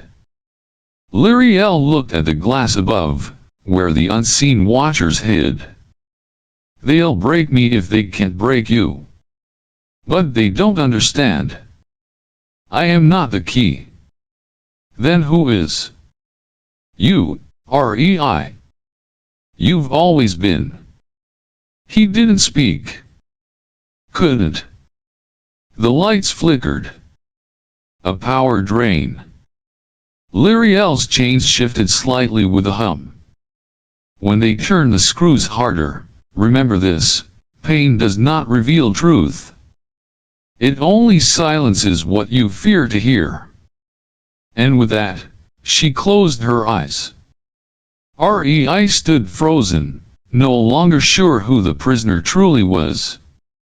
Rei stood beneath the collapsed dome of an old observatory nestled in the lower tiers of Sector Thalos, where the sky was nothing but flickering neon reflections off rusted towers. Here, deep in the forgotten belly of the station, he waited. The figure who emerged from the shadowed corridor looked more ghost than man. Dr. Havenmar, one of the last living scholars of Elveran linguistics. His eyes, cloudy with age, sharpened at the sight of Rei. I don't do military translations anymore, Haven rasped. Rei didn't waste time. He activated his holoslate and played the recording Lyriel's final words before the last session ended. The old man stiffened. His breath hitched. Say that again, he whispered. Rei replayed it. Haven's hands trembled as he drew archaic symbols into the dust with one bony finger. It's not just a phrase. It's a key string. A blood-lock protocol, ancient command code embedded into our people's songs. Modified for human tech, it could. Could what? Trigger a cascade. He looked up, grave. A chain reaction. Any system seeded with Elveran code would recognize it as an emergency failsafe. In your tongue, mass self-destruct. Rei's chest tightened. The defense satellites. The orbital shield networks. They used fragments of Elveran data during the last war, for efficiency, for encryption. She hadn't been poetic. She had been warning him. He ran. By the time he reached the Aurelius chamber, the lockdown had already been triggered. No alarms. Just quiet lights and sterile hums. The door slid open. She was free. The bindings lay coiled on the floor, carefully undone. She stood, hands behind her back, not moving. Waiting. Rei's weapon stayed at his side. No threat. Not yet. You left the door unlocked, she said. No, you picked the lock. Her gaze was calm. Semantics. A long pause. Then Rei stepped forward, slowly. He didn't speak. Instead, he raised his hand. 3 fingers out, curled palm, a question in Elveran sign. Are you enemy? Lyriel answered with a motion just as smooth, 2 fingers crossing over her chest. Not to you. He breathed, just once. Then asked again. Why? She hesitated. Then formed the answer with grace. Because war wants me to be. A noise crackled in his earpiece. Authority. Demands. Location checks. He switched it off. They are coming, he said aloud. Then choose, she replied. He did not reach for restraints. He reached for understanding. They stood inches apart, the world behind glass still watching. Lyriel extended one hand, palm open, the Elveran gesture of unarmed trust. Rei looked at it. His fingers hovered. And then he answered. Not with words, but with blood code of his own. He pressed his palm to hers, repeating the ancient bond seal illegal under human law, forgotten by most Elveran exiles. Their skin shimmered where it met, a brief pulse of mutual recognition. When the door opened again, Lyriel was gone. Only Rei remained, silent, marked by what he now knew and what he had chosen not to stop. The report he submitted was clean. Empty. A footnote in bureaucratic jargon that meant nothing and said everything, subject unreceptive to further inquiry. No significant intel recovered. He watched it upload, the system accepting the lie without question. The red authorization stamp blinked twice. Case closed. Outside the chamber, TRM Aeralis resumed its slow, mechanical hum. No alarms. No trace. Just silence, carefully preserved. She was gone. Rei had walked her through a forgotten maintenance duct, through halls no longer mapped, past cameras that hadn't functioned in years. He said nothing. Neither did she. It wasn't necessary. As they reached the last sealed hatch, she turned. For a moment, in the low light of the emergency corridor, her face was almost human, tired, grateful, uncertain. You shouldn't trust me, she had said. I didn't, he replied. I trusted what you didn't say. Then she disappeared into the shaft, and he sealed it behind her. No trace. No backup. Not even a time-stamped scan. That night, the station suffered a systems breach. Low-level, non-destructive. Official logs would chalk it up to solar interference. Unusual, but explainable. In the chaos, it was assumed Lyriel had escaped. Rei didn't correct them. He sat alone in his quarters, lights dimmed, the hum of recycled air the only sound. On the wall opposite his cot, the hollow glow of the interrogation feed shimmered in standby. A screen that no longer showed her face. His hand drifted to the desk drawer. Inside, the torn strip of tactical binding he had once used to gag her now folded neatly, an artifact of a decision no one would understand. He replayed the moment she met his palm with hers, the silent bond, the shimmer of shared code. What had he just done? He had broken protocol. Falsified evidence. Released a potential enemy of the state.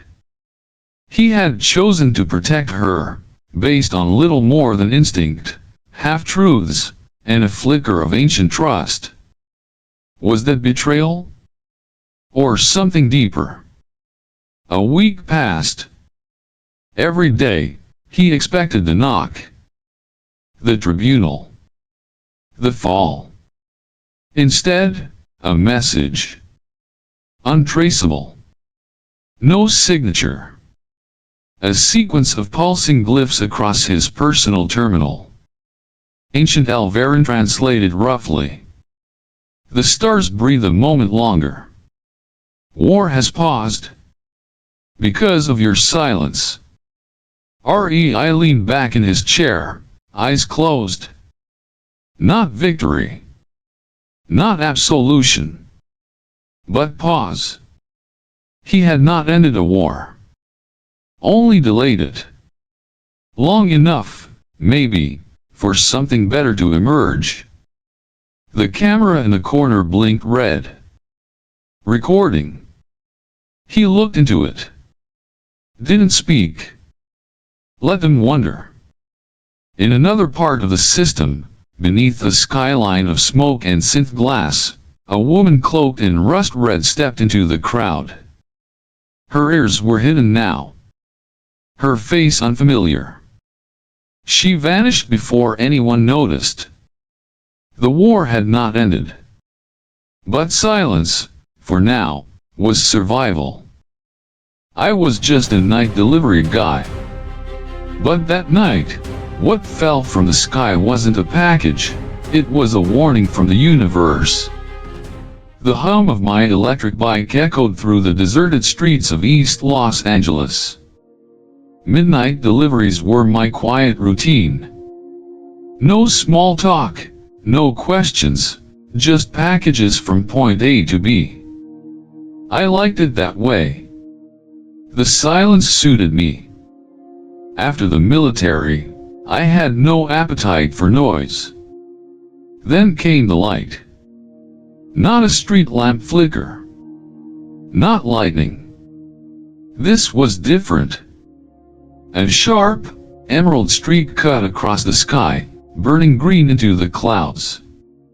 It wasn't silent either. It howled. Then a crash, distant but bone deep.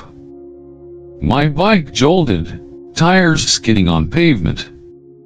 I stopped. The sound came from the hills northeast, just past the industrial zone. I should have kept driving. I knew that. But something twisted in my gut. That old instinct I buried under deliveries and sleepless nights? It screamed. So I turned. The ride was quick. Too quick. I barely registered the broken fences, the shattered glass, the heat still rising from scorched asphalt. Whatever landed had clipped the top of an abandoned warehouse, ripping through metal like paper before crashing behind a wall of smoke and dust. I dropped the bike. Walked forward, heart pounding but steady. I knew how to move unseen, how to breathe like a ghost. Years of training don't leave you. Not really. And then I saw her. She was curled among twisted steel beams, half buried in dust and glowing fragments. Her skin shimmered with a pale turquoise hue, not paint, not makeup, it was her. She had long black hair matted with debris, and her eyes. I swear, her eyes had galaxies in them. Sharp, alert, terrified. She was bleeding light. Not metaphorically.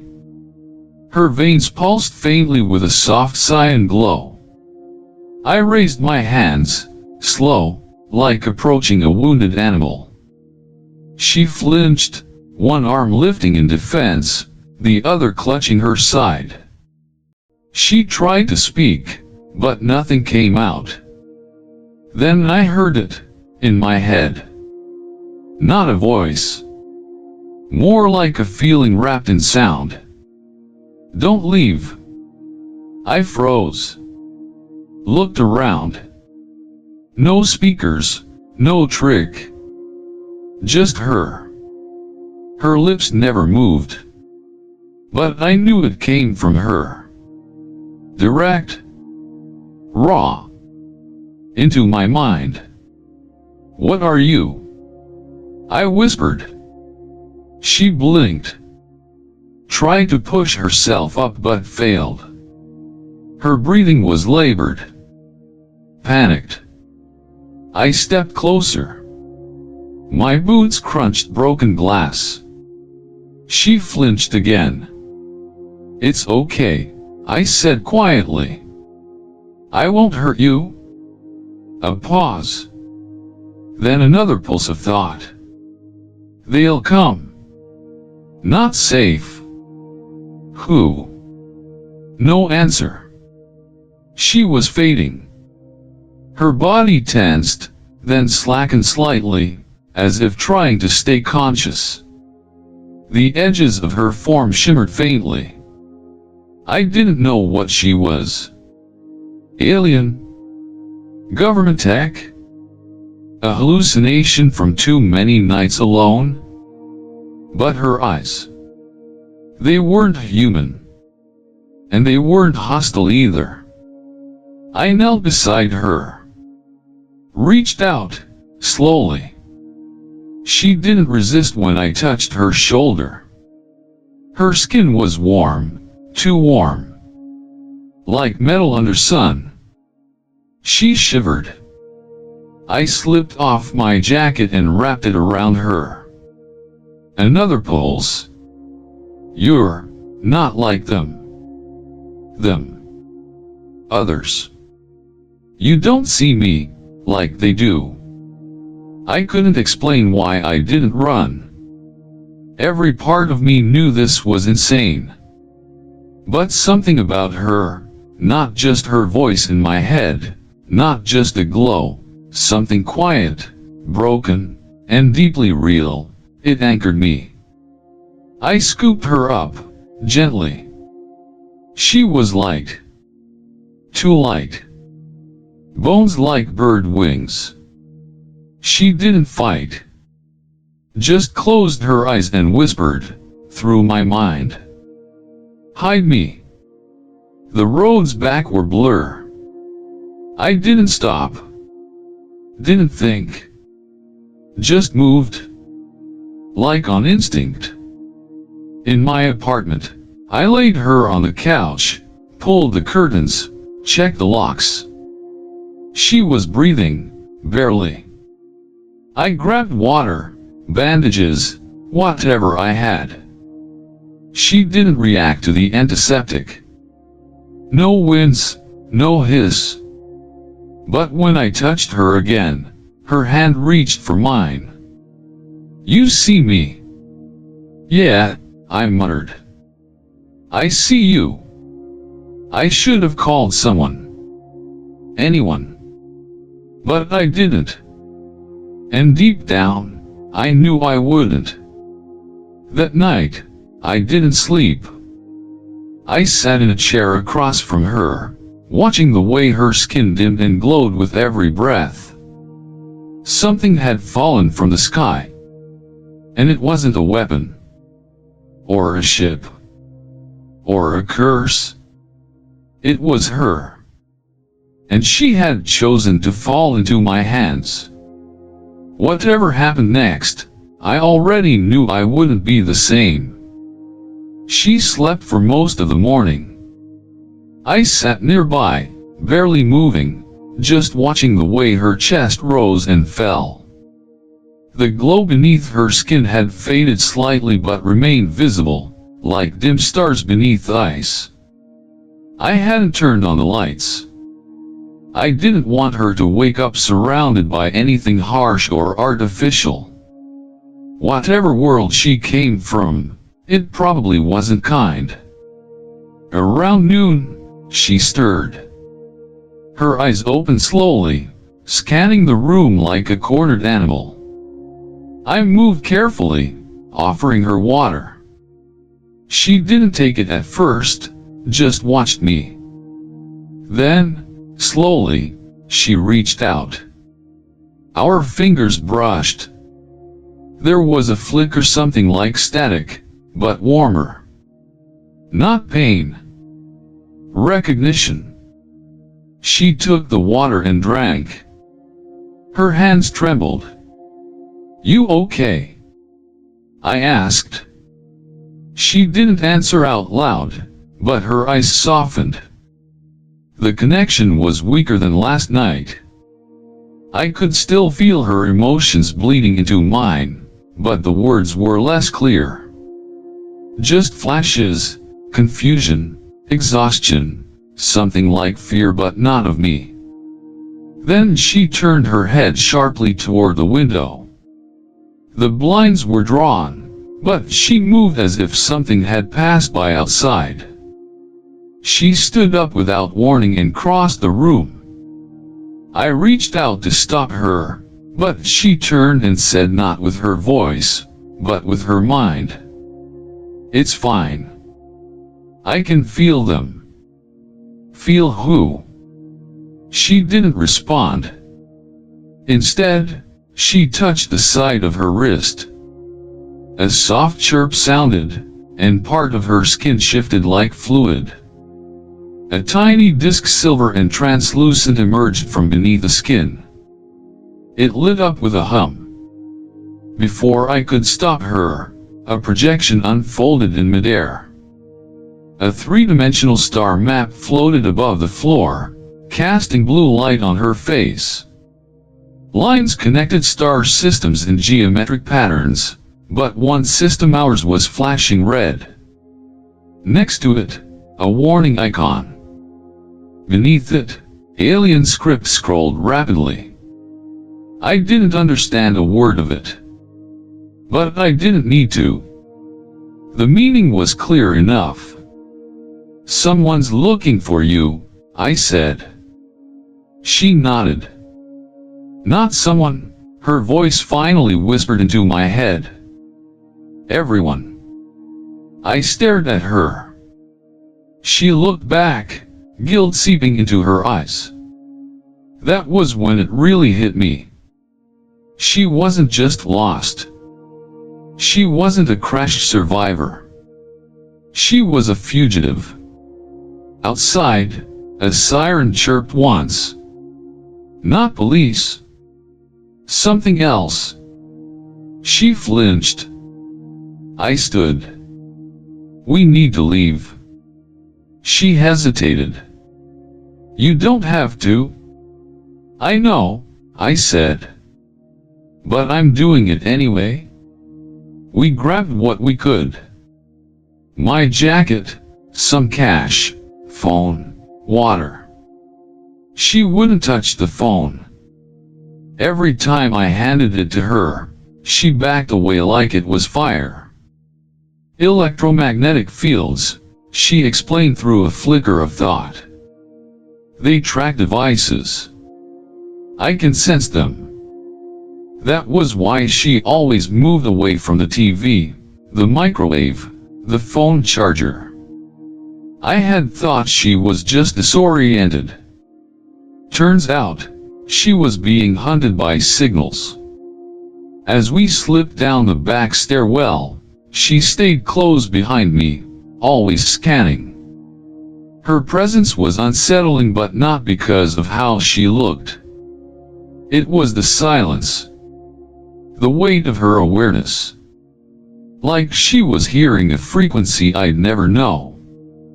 Downtown LA was noisy, layered in neon signs and sky bridges, but we stuck to the alleys. I knew a few safe places, abandoned buildings I'd slept in when I had nowhere else to go. We made it halfway to the transit station before it happened. A glimmer. A soundless hiss.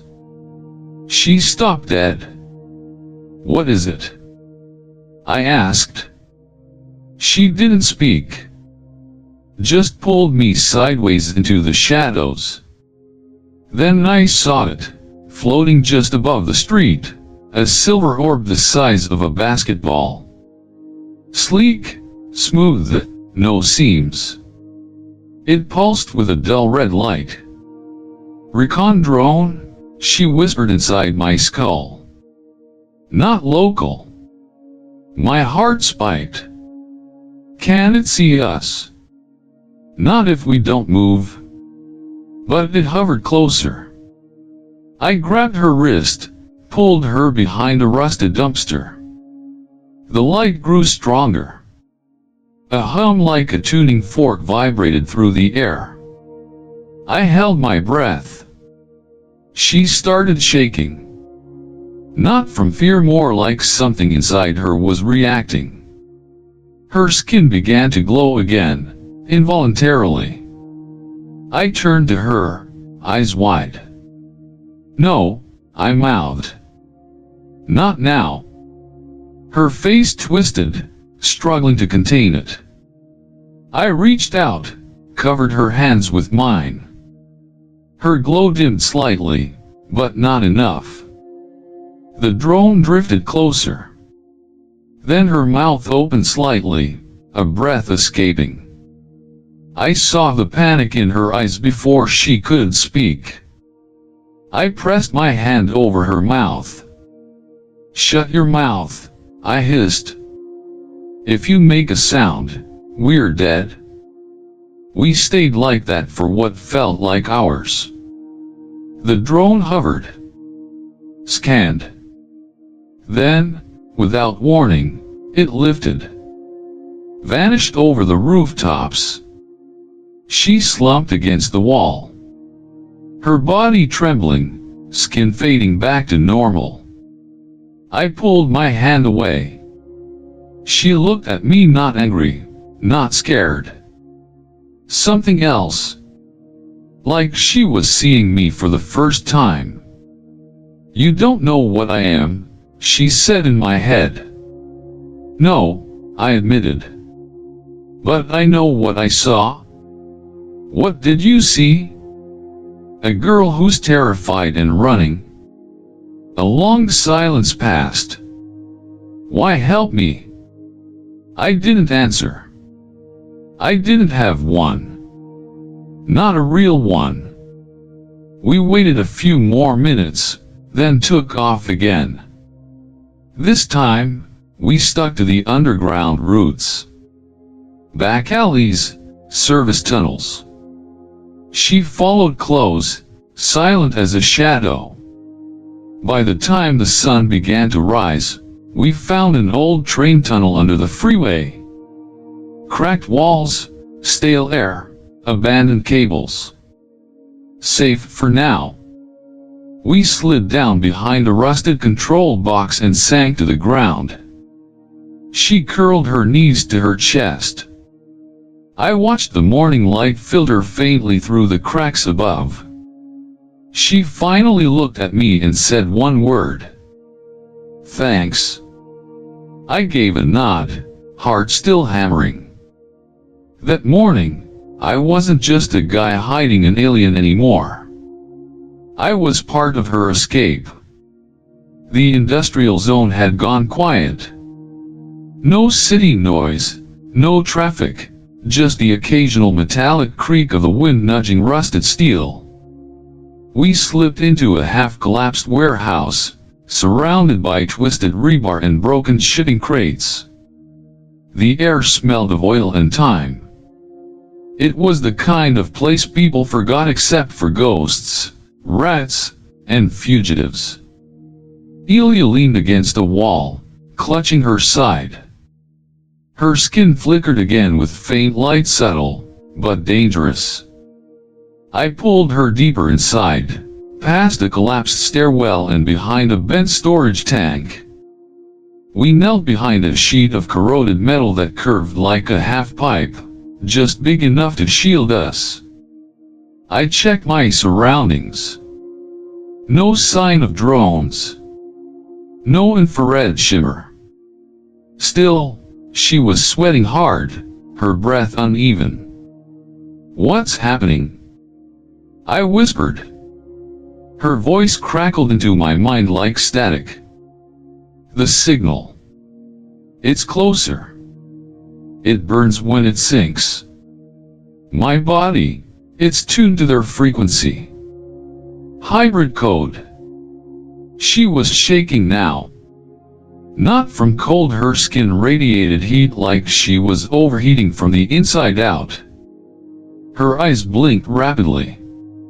She bit her lip, trying to stay silent, but pain was leaking out of her in waves.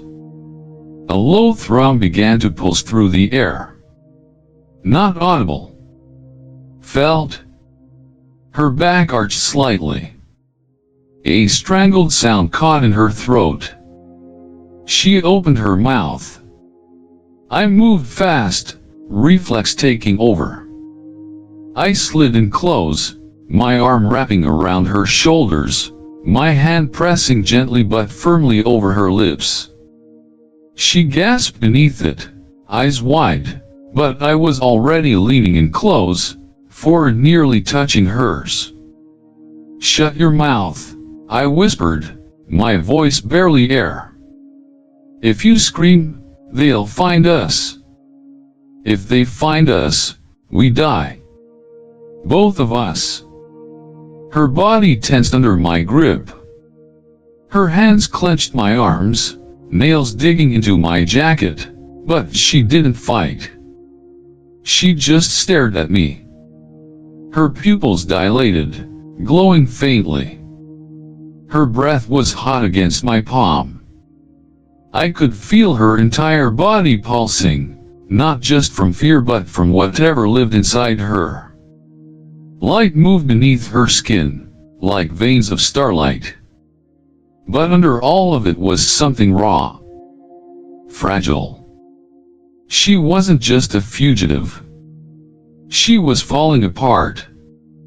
The thrum intensified. Outside, through the rusted slats, I saw a faint red beam sweep the far end of the warehouse. Then another. The drone was close. Just meters away. I didn't move. Neither did she. Her chest heaved once, twice. My hand still over her mouth, her eyes now shimmering with tears she hadn't meant to shed. Then, slowly, the pulse faded. The drone's beams disappeared into the mist. Silence returned. I held still for another 10 seconds, maybe 20. Then I let go. She exhaled shakily. Her head dropped against my shoulder. "I'm sorry," she said in my mind. "It hurts more when they're near." "I get it," I murmured. "You did good." Her voice was quieter this time, not as sharp. "You touched me like I wasn't dangerous." "I didn't think," I replied. "You did." I didn't answer. We sat in silence. My hand was still on her shoulder. Her head rested lightly near my neck. For a moment, the cold warehouse didn't feel so cold. "I used to be someone important," she said suddenly. "Before I ran." "Are you still?" She didn't reply. Her hand moved, fingertips brushing my wrist. She wasn't glowing anymore. Just human-looking, mostly. But her touch was light, unsure, like no one had touched her gently in years. "I've never heard anyone's thoughts before," I said, trying to shift the weight. "It's forbidden. My kind, we don't connect like this. Emotions disrupt precision. Guess I'm messing with your settings, then." That earned a flicker of a smile. Brief. Faint. But there. We stayed behind that wall for what felt like hours. She shifted eventually, curling her knees up. I sat close, watching the shadows outside crawl with slow-moving light. Drones still patrolled. We had to stay until nightfall. The silence between us changed. It wasn't tense anymore. It was charged. Like something alive had begun breathing between us. She rested her head back against the cold metal, eyes half closed. "You don't look at me like I'm a mistake," she whispered. "I don't think you are. But I was made to be one." "No," I said. "You were made to be hunted." "That's not the same." Her eyes opened, staring at the roof. "My creators built me to bridge two civilizations. Instead, I broke both. I don't belong to either side. Maybe that means you get to choose your own." Her gaze slid to me again. Searching. Measuring. "And you?" she asked. "Why are you still helping me?" I thought for a moment. Because when I look at you, I don't see a threat. I see someone who landed in the wrong world. And I've felt that way too. She reached up slowly, touched the side of my face. Her fingers trembled. You're the first human I've ever touched without being ordered to. My breath caught. Outside, another drone passed, but we didn't flinch this time. We were silent. Together. And for the first time since she fell, I realized something. She wasn't just running. She was breaking.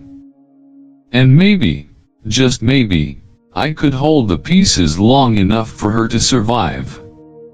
If we survived the night. The morning after felt fragile, like the silence before a storm. We moved before the sun rose fully, sticking to the back alleys, darting between shadows like rats that had learned the rhythm of the city. There was no more pretending we were invisible. We knew now they were watching. Closer. Always closer. We hid inside a long-forgotten subway tunnel beneath the old downtown core. There, between cracked tile walls and rusted steel beams, Elia finally told me. My code wasn't just built to hide, she said, sitting cross-legged on the concrete floor, her voice threading directly into my thoughts. It was designed to override the central AI. If I get close enough to an uplink, I can shut it down. Central AI, I repeated. As in the thing running the entire Galactic Alliance. She nodded. Her hands trembled slightly in her lap. It controls enforcement, surveillance, even decisions of planetary value. If I trigger the override, it won't just stop the pursuit. It will destabilize their hierarchy. A reset. That's good, I said carefully. So we just find an uplink station, get you close, and I won't survive it. The words landed like a blade. I didn't say anything. Not at first. She kept speaking. The data stored in me wasn't meant to be accessed. I'm not just the key. I'm the lock, too. Once I open the system, the feedback will burn through me. She said it with clarity, like someone who'd already rehearsed her death 100 times in her mind. I turned away. My throat closed up. Somewhere in the back of my skull, I could still feel the hum of drones overhead, the weight of sleepless nights, the ache in my ribs from that last fight, but nothing hurt like this. Where's the uplink? I asked. There's one left on Earth. Not public.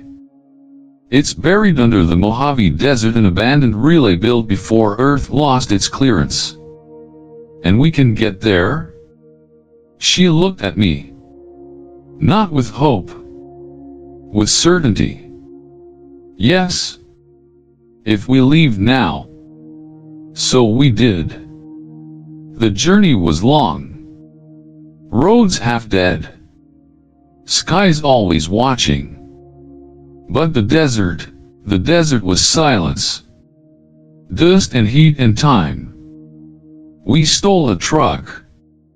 Switched plates twice. I don't remember much of the drive. I just remember the way she looked out the window. Like she was memorizing every cloud, every shadow. Sometimes she spoke to me in thoughts. Sometimes aloud.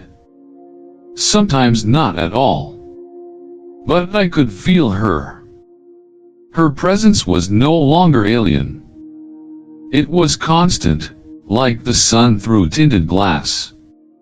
At night, We camped inside the shell of an old gas station buried in sand. She sat beside me, close but never quite touching. Her glow faded with each mile. I knew it. So did she. Back when I was a soldier, I told her quietly, we used to joke that the worst thing wasn't dying. It was dying alone. She looked at me, her eyes reflecting the stars. Then you won't? Her hand brushed mine. By the time we reached the uplink, the sky was burning orange. The facility was hidden beneath a fake rock ridge, camouflaged but not abandoned.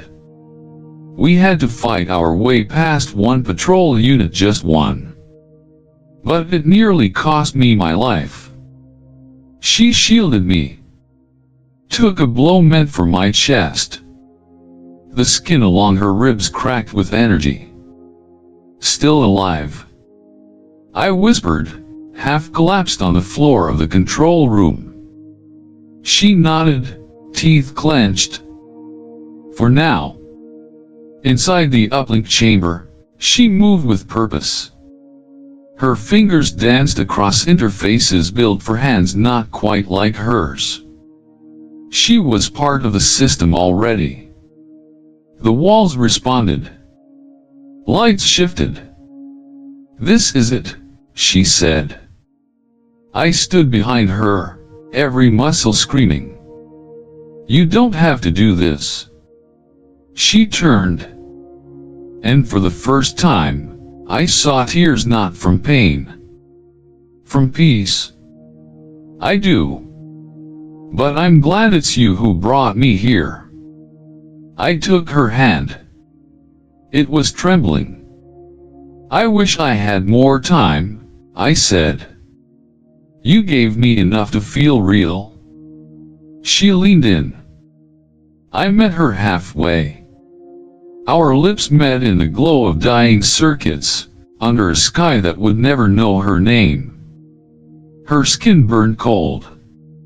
She pulled away slowly.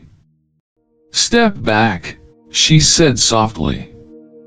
I did. She placed her hand against the core. Light erupted around her. She didn't scream. She didn't cry. She just closed her eyes and let it happen. Data surged. Waves of it. The facility shook. Systems blinked. Above us, satellites rerouted. Drones dropped from the sky. And she stood there, bright as a supernova. Until she fell. Into my arms. Breathing. Barely. Her voice, one last time in my mind. I chose this. The sky outside turned quiet. The galaxy did not end. But maybe, just maybe, it started over. The moment the central AI collapsed, it was as if the galaxy held its breath. Systems across hundreds of worlds flickered. Surveillance ceased. Orders looped endlessly without guidance. For the first time in decades, silence echoed through the vast machine of the Galactic Alliance. But in the uplink chamber, it was anything but silent. Ilya collapsed into my arms, her body smoking at the edges, skin pale blue-green and flickering like a dying signal. Her breathing was ragged, faint, but present. Ilya, I whispered, cradling her head against my chest. Her eyes fluttered open for a moment. No words came, just a weak pulse in my mind. I'm still here. And then she passed out. I didn't have time to mourn or wonder. The system was in chaos, but chaos doesn't last long. Someone, somewhere, would re-establish order. And if they found us here, they'd kill her, or worse, take her back. I carried her through fire-scorched halls, through sand, and sun and static. My leg bled from the earlier fight, shrapnel lodged deep. Every step was a war. But I moved like a machine with one mission. Get her out.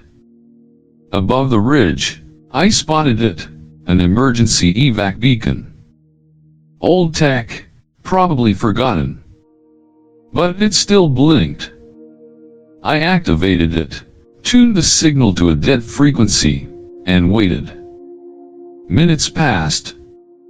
A ship came. Not from the Alliance, but something older. Something that hadn't responded to galactic channels in years. I didn't care. I waved it down. The pilot didn't ask questions. Saw my eyes. Saw her glowing. He let us in. The medbay was basic, but it stabilized her. For hours, she didn't move. I sat at her side, hand over hers, whispering things I couldn't say out loud. That I needed her. That I was afraid. That I wasn't ready to be left behind again. When she finally stirred, she turned her face to me.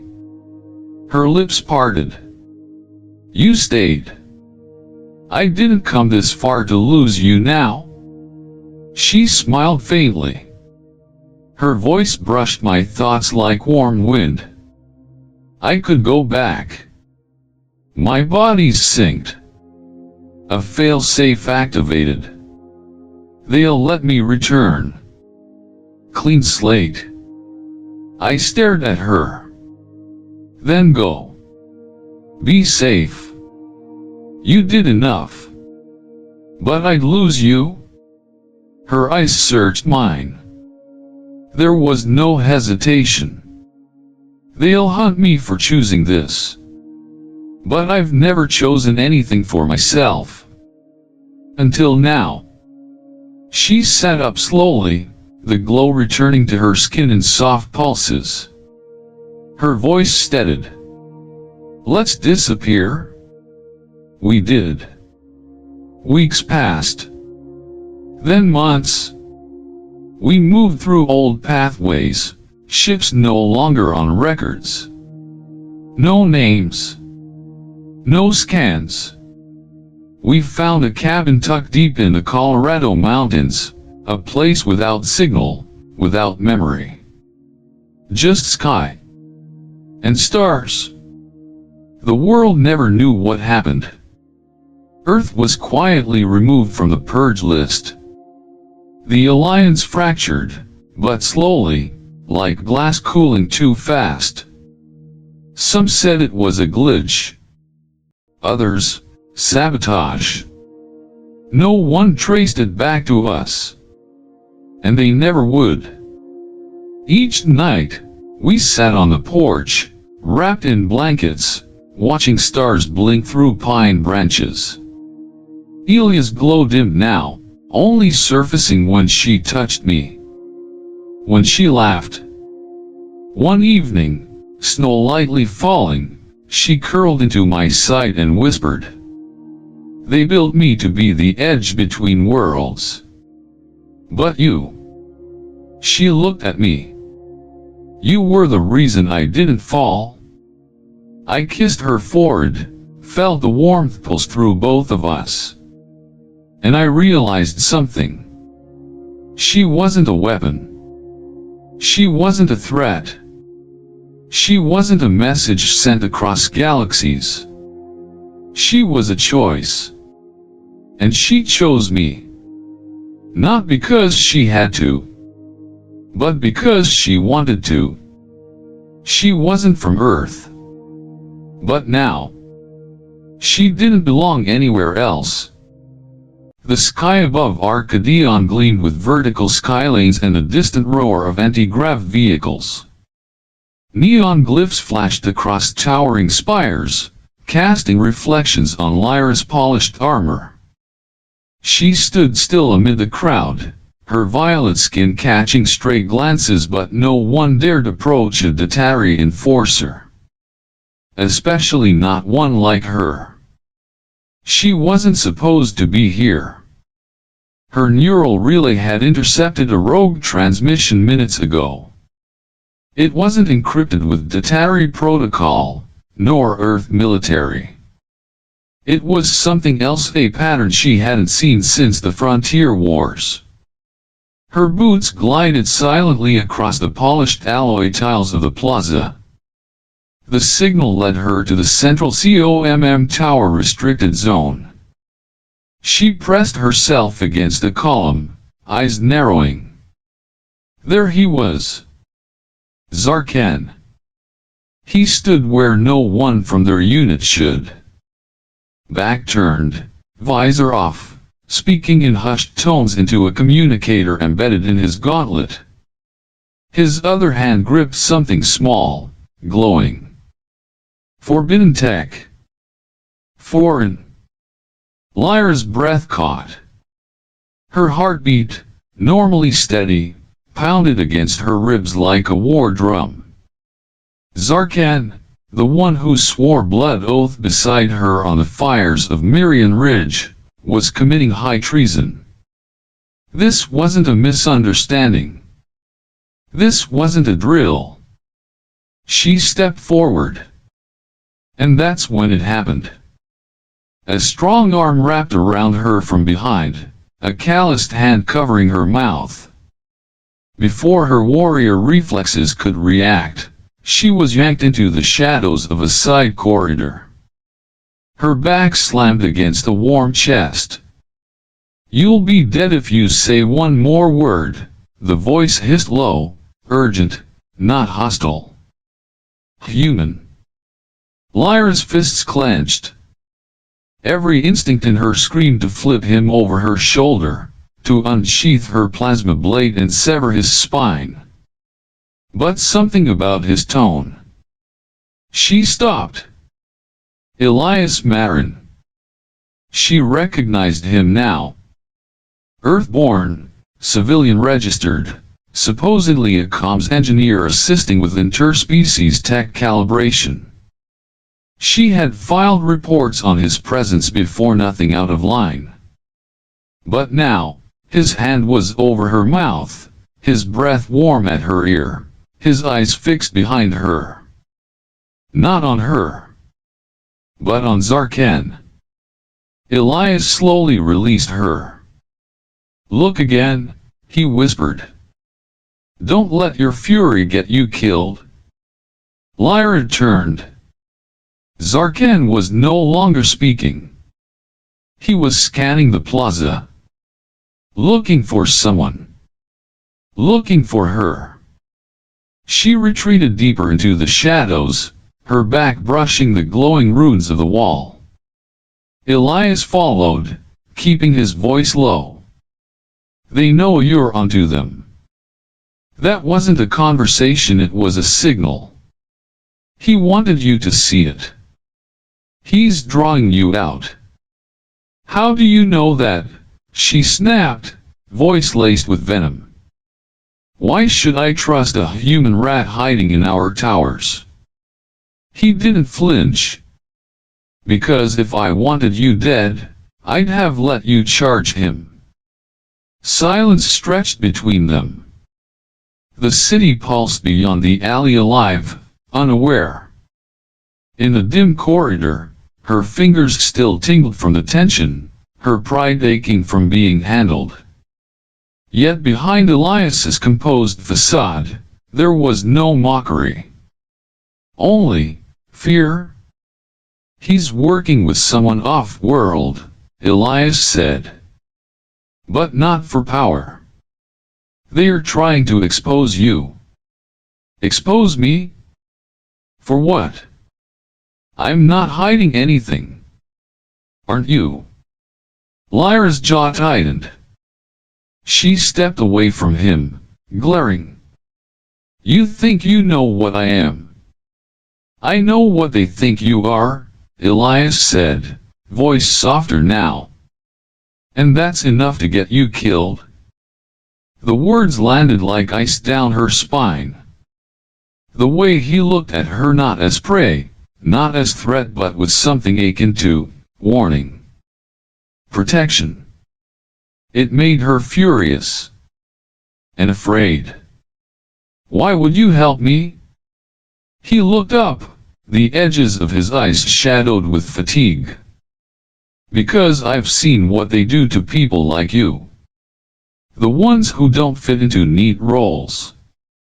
The ones who were never supposed to survive the war." A sharp hum cut the air. Back in the plaza, a squad of black-armored sentinels emerged from the far side. Zarkan walked beside them, speaking calmly. His eyes swept the crowd and landed precisely where she would have stood had Elias not intervened. Lyra exhaled slowly. "I could kill you right now?" Elias nodded. "You could. But then you'd never find out why they want you erased." She looked at him long and hard. He was no warrior. No one's champion.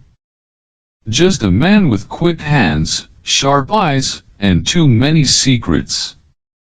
And yet, he had stopped her from walking into a death trap. She pulled the hood of her cloak over her armor, stepping into the deeper alley. Her voice dropped. "One step out of line, Elias, and I will end you?" "Fair," he said, lips curling into a half-smile. "But until then, try not to scream." They disappeared into the labyrinth of Arcadian's forgotten underworld. The hunt had begun. And neither of them were sure who was hunting whom. The air in the maintenance tunnels was thick with metal dust and old energy residue. Arcadian's underground was a graveyard of forgotten systems, half-lit corridors, leaking coolant, walls marked with old war glyphs faded by time. Lyra walked several paces ahead, her boots clicking against the rusted metal floor. Her body moved like a predator's, alert, sharp, every sound feeding into her instincts. But beneath the armor, beneath the rigid posture, something burned in her chest. He knew. Elias trailed behind, his footsteps deliberately slow, as if giving her space. He could feel the heat of her tension like radiation. She hadn't spoken since they descended. They reached an abandoned junction room, once a communications relay, now empty save for a flickering hollow screen and dust-choked conduits. Lyra turned on him, eyes narrowed. "Talk. Now." Elias didn't flinch. "I will. But first, deactivate your COMM link." She hesitated, then touched a spot behind her ear. The faint hum in her skull ceased. Silent. Elias leaned against the console, his arms crossed. "You're not just Tatari infantry. You're royal lineage, old blood, from the first convergence. Your name, Velshan, is buried in archives even your commanders can't access."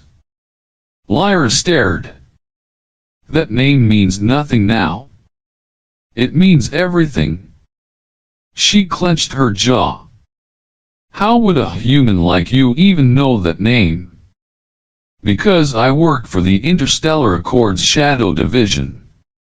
I've spent 6 years embedded, monitoring power shifts among the Tatari factions." He stepped forward slowly. "And lately, too many of your own people have been dying in training accidents quietly, precisely. All of them shared one thing, ancestry ties to the royal bloodlines. You're the last." Lyra's spine stiffened. The words scraped against old memories. A girl pulled from the ruins of a palace no one spoke of. Whispers in the barracks. A tutor silenced. dreams that ended in fire. "This is madness," she murmured. "If I was a threat, why keep me alive this long?" Elias's eyes darkened. "Because you were useful as a weapon. But now that alliances are shifting, you're a liability." Zarkan's betrayal wasn't personal. It was strategic. She felt the room close in around her. "You mean, he let me find him? On purpose?" Elias nodded. "They needed a pretext to detain or eliminate you without backlash. Catch you acting unstable. Betraying orders. That would justify everything." Her fists clenched. Every breath felt heavier, sharper. "I fought beside him for 7 cycles. I saved his life on Crixus 7. He was my blood brother in the field, right? And he'll be the first to put a blade through your chest the moment he gets clearance." Lyra turned away, pressing a gloved hand to the console to steady herself. Her mind reeled. "I don't want your sympathy, Elias. I want proof." "I don't have sympathy. Just facts." He stepped closer, voice lowering. "You were born in the twilight days of the Datari Civil War. The palace was razed, but not before a rebel guard took a child marked with the seal of the Velshan line and smuggled her out." She turned slowly. "You're saying that child was you? The markings were hidden, your name scrubbed, memories suppressed. But your DNA doesn't lie. The Accord has scans from battlefield medics. You match the Velshan genome fragment perfectly." Lyra staggered back a step, as if struck. Her thoughts tangled like a broken relay. "I never asked for any of this. I know. That's why they thought you'd never figure it out." Silence settled between them like static. The overhead lights buzzed faintly. Lyra's gaze drifted to her hand-scarred knuckles, call-used palms. Built for battle, not for crowns. The idea of royalty felt foreign. Offensive, even. "So what now? You expect me to run? Hide?" Elias's expression tightened. "No, I expect you to survive. And to do that, we need to dismantle Zarkan's operation before he reports your location to the council." She exhaled hard. "Why are you helping me, Elias? This goes beyond intel. You could have walked away." He looked at her for a long moment. "Because I've seen too many leaders die before they ever had a choice. You've got one. Take it." Lyra didn't answer right away. Her mind swirled with images: Zarkan's cold expression, the warmth of Elias's breath when he pulled her aside, the weight of her past pressing down on a future she never asked for. She reached into her satchel, pulled out a chip data core, and tossed it to him. "Encrypted. But it's all I've got. Pull what you can." He caught it. Nodded. "We lay low for one night. After that, we move. There's an old observatory near the outer wall, abandoned, pre-war tech. Safe for now." She gave a curt nod. As they moved out, Lyra glanced back once. Elias was already ahead, his silhouette cutting a confident path through the dark. For the first time in cycles, she didn't walk alone. But trust was still far behind. The city had turned hostile overnight. Every scanner, every security drone, every watchful eye now hunted their faces. 2 fugitives. 1 royal bloodline. 1 traitorous human. Bounties in 2 languages blinked across hollow ads.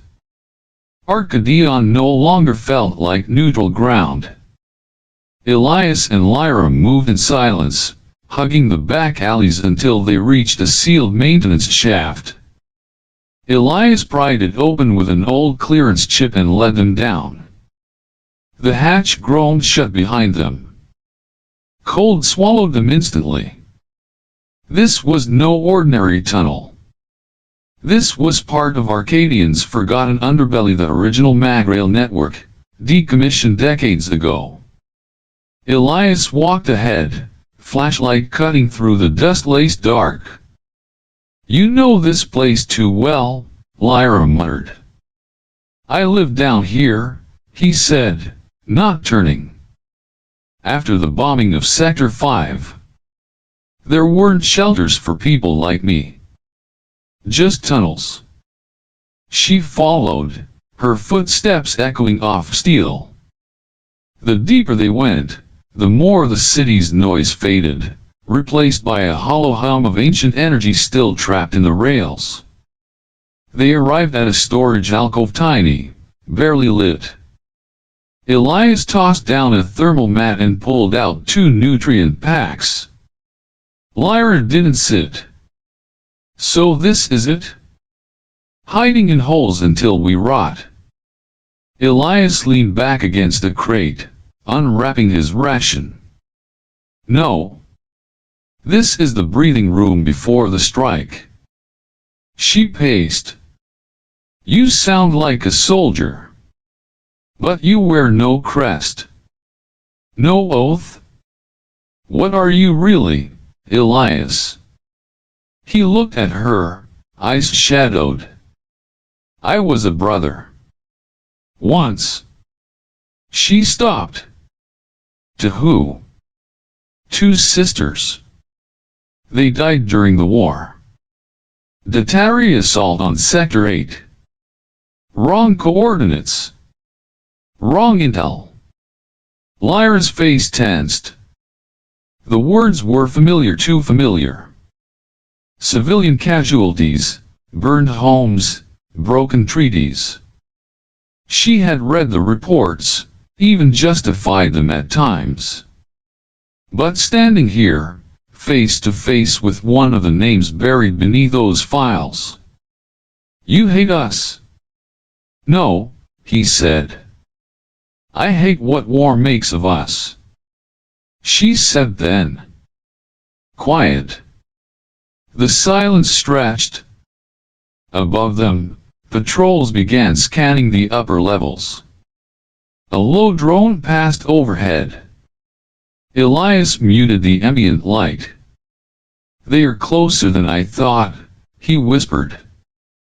Lyra leaned back against the wall. She watched Elias from the corner of her eye. Not a fighter. Not trained. But resilient. And for some reason, still here. "Why didn't you turn me in? Could have cashed a fortune." He glanced at her. "You think I'm here for credits? You're not a bounty.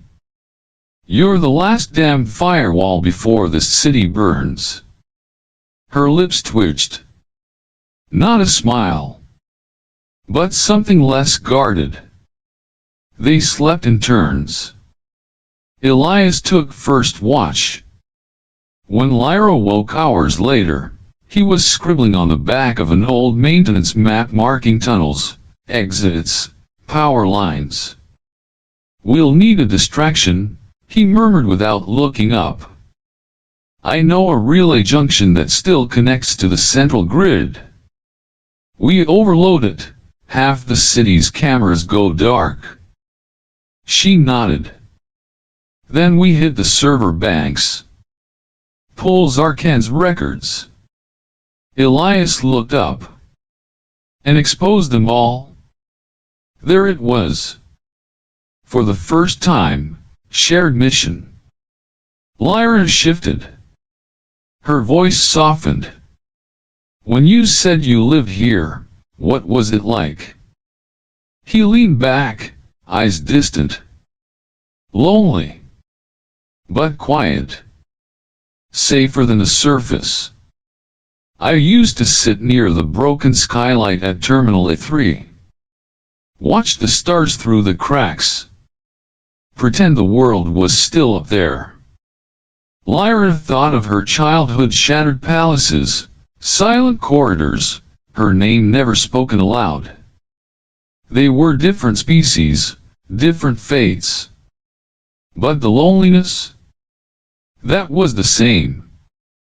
I used to dream I had a family, she said, surprising herself. A real one. Not commanders. Not trainers. Just people who chose me. Elias didn't speak. He just nodded, slow and deliberate. Then came the thud. Heavy boots.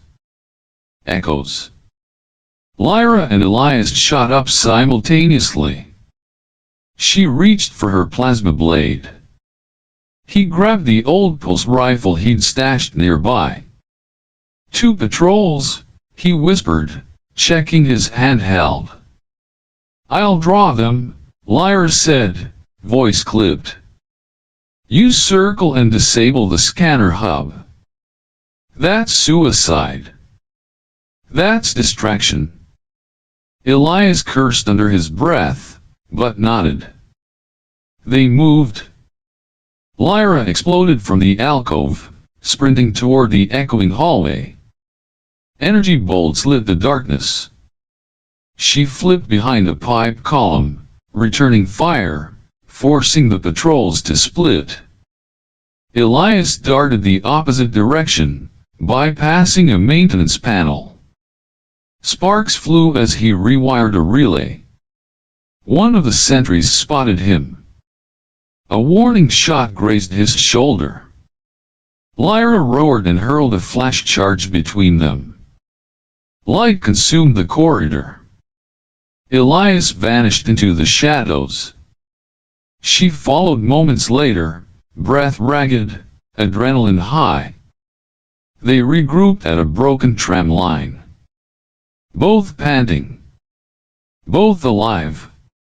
Elias turned to her, bleeding. You didn't have to come back. She met his gaze. We're not done yet. His smile, faint but real. Good. Because I'm just getting started. They disappeared into the dark again. The city hunted them. But this time, they were hunting back. The transmission center loomed before them like a sleeping titan, silent, sealed, and humming with contained power. Perched high above Arcadian's industrial quadrant, it was built into the cliffside, half forgotten but still hardwired to the planetary servers. This was where Zarkan kept his secrets. Lyra adjusted her gauntlet interface, voice barely a whisper. Security pulls every 60 seconds. Doors will reset for 4. That's our window. Elias nodded, already synchronizing his hacking module. We disable the firewall, extract the logs, and get out. Quick. Quiet, Lyra corrected. She checked her blade. If one alarm goes off, we're not escaping. The hatch opened with a sigh of released pressure. Cold, blue-lit corridors greeted them. They moved fast. Lyra led the way, disabling patrol sensors with precise hand gestures. Elias trailed close behind, fingers dancing over his wrist console. Every corner they turned brought them closer to the core. At last they reached the mainframe chamber. Cylindrical pillars rose like glass monoliths, pulsing with data. In the center, a control pod shimmered in soft crimson. Elias plugged in a decryptor.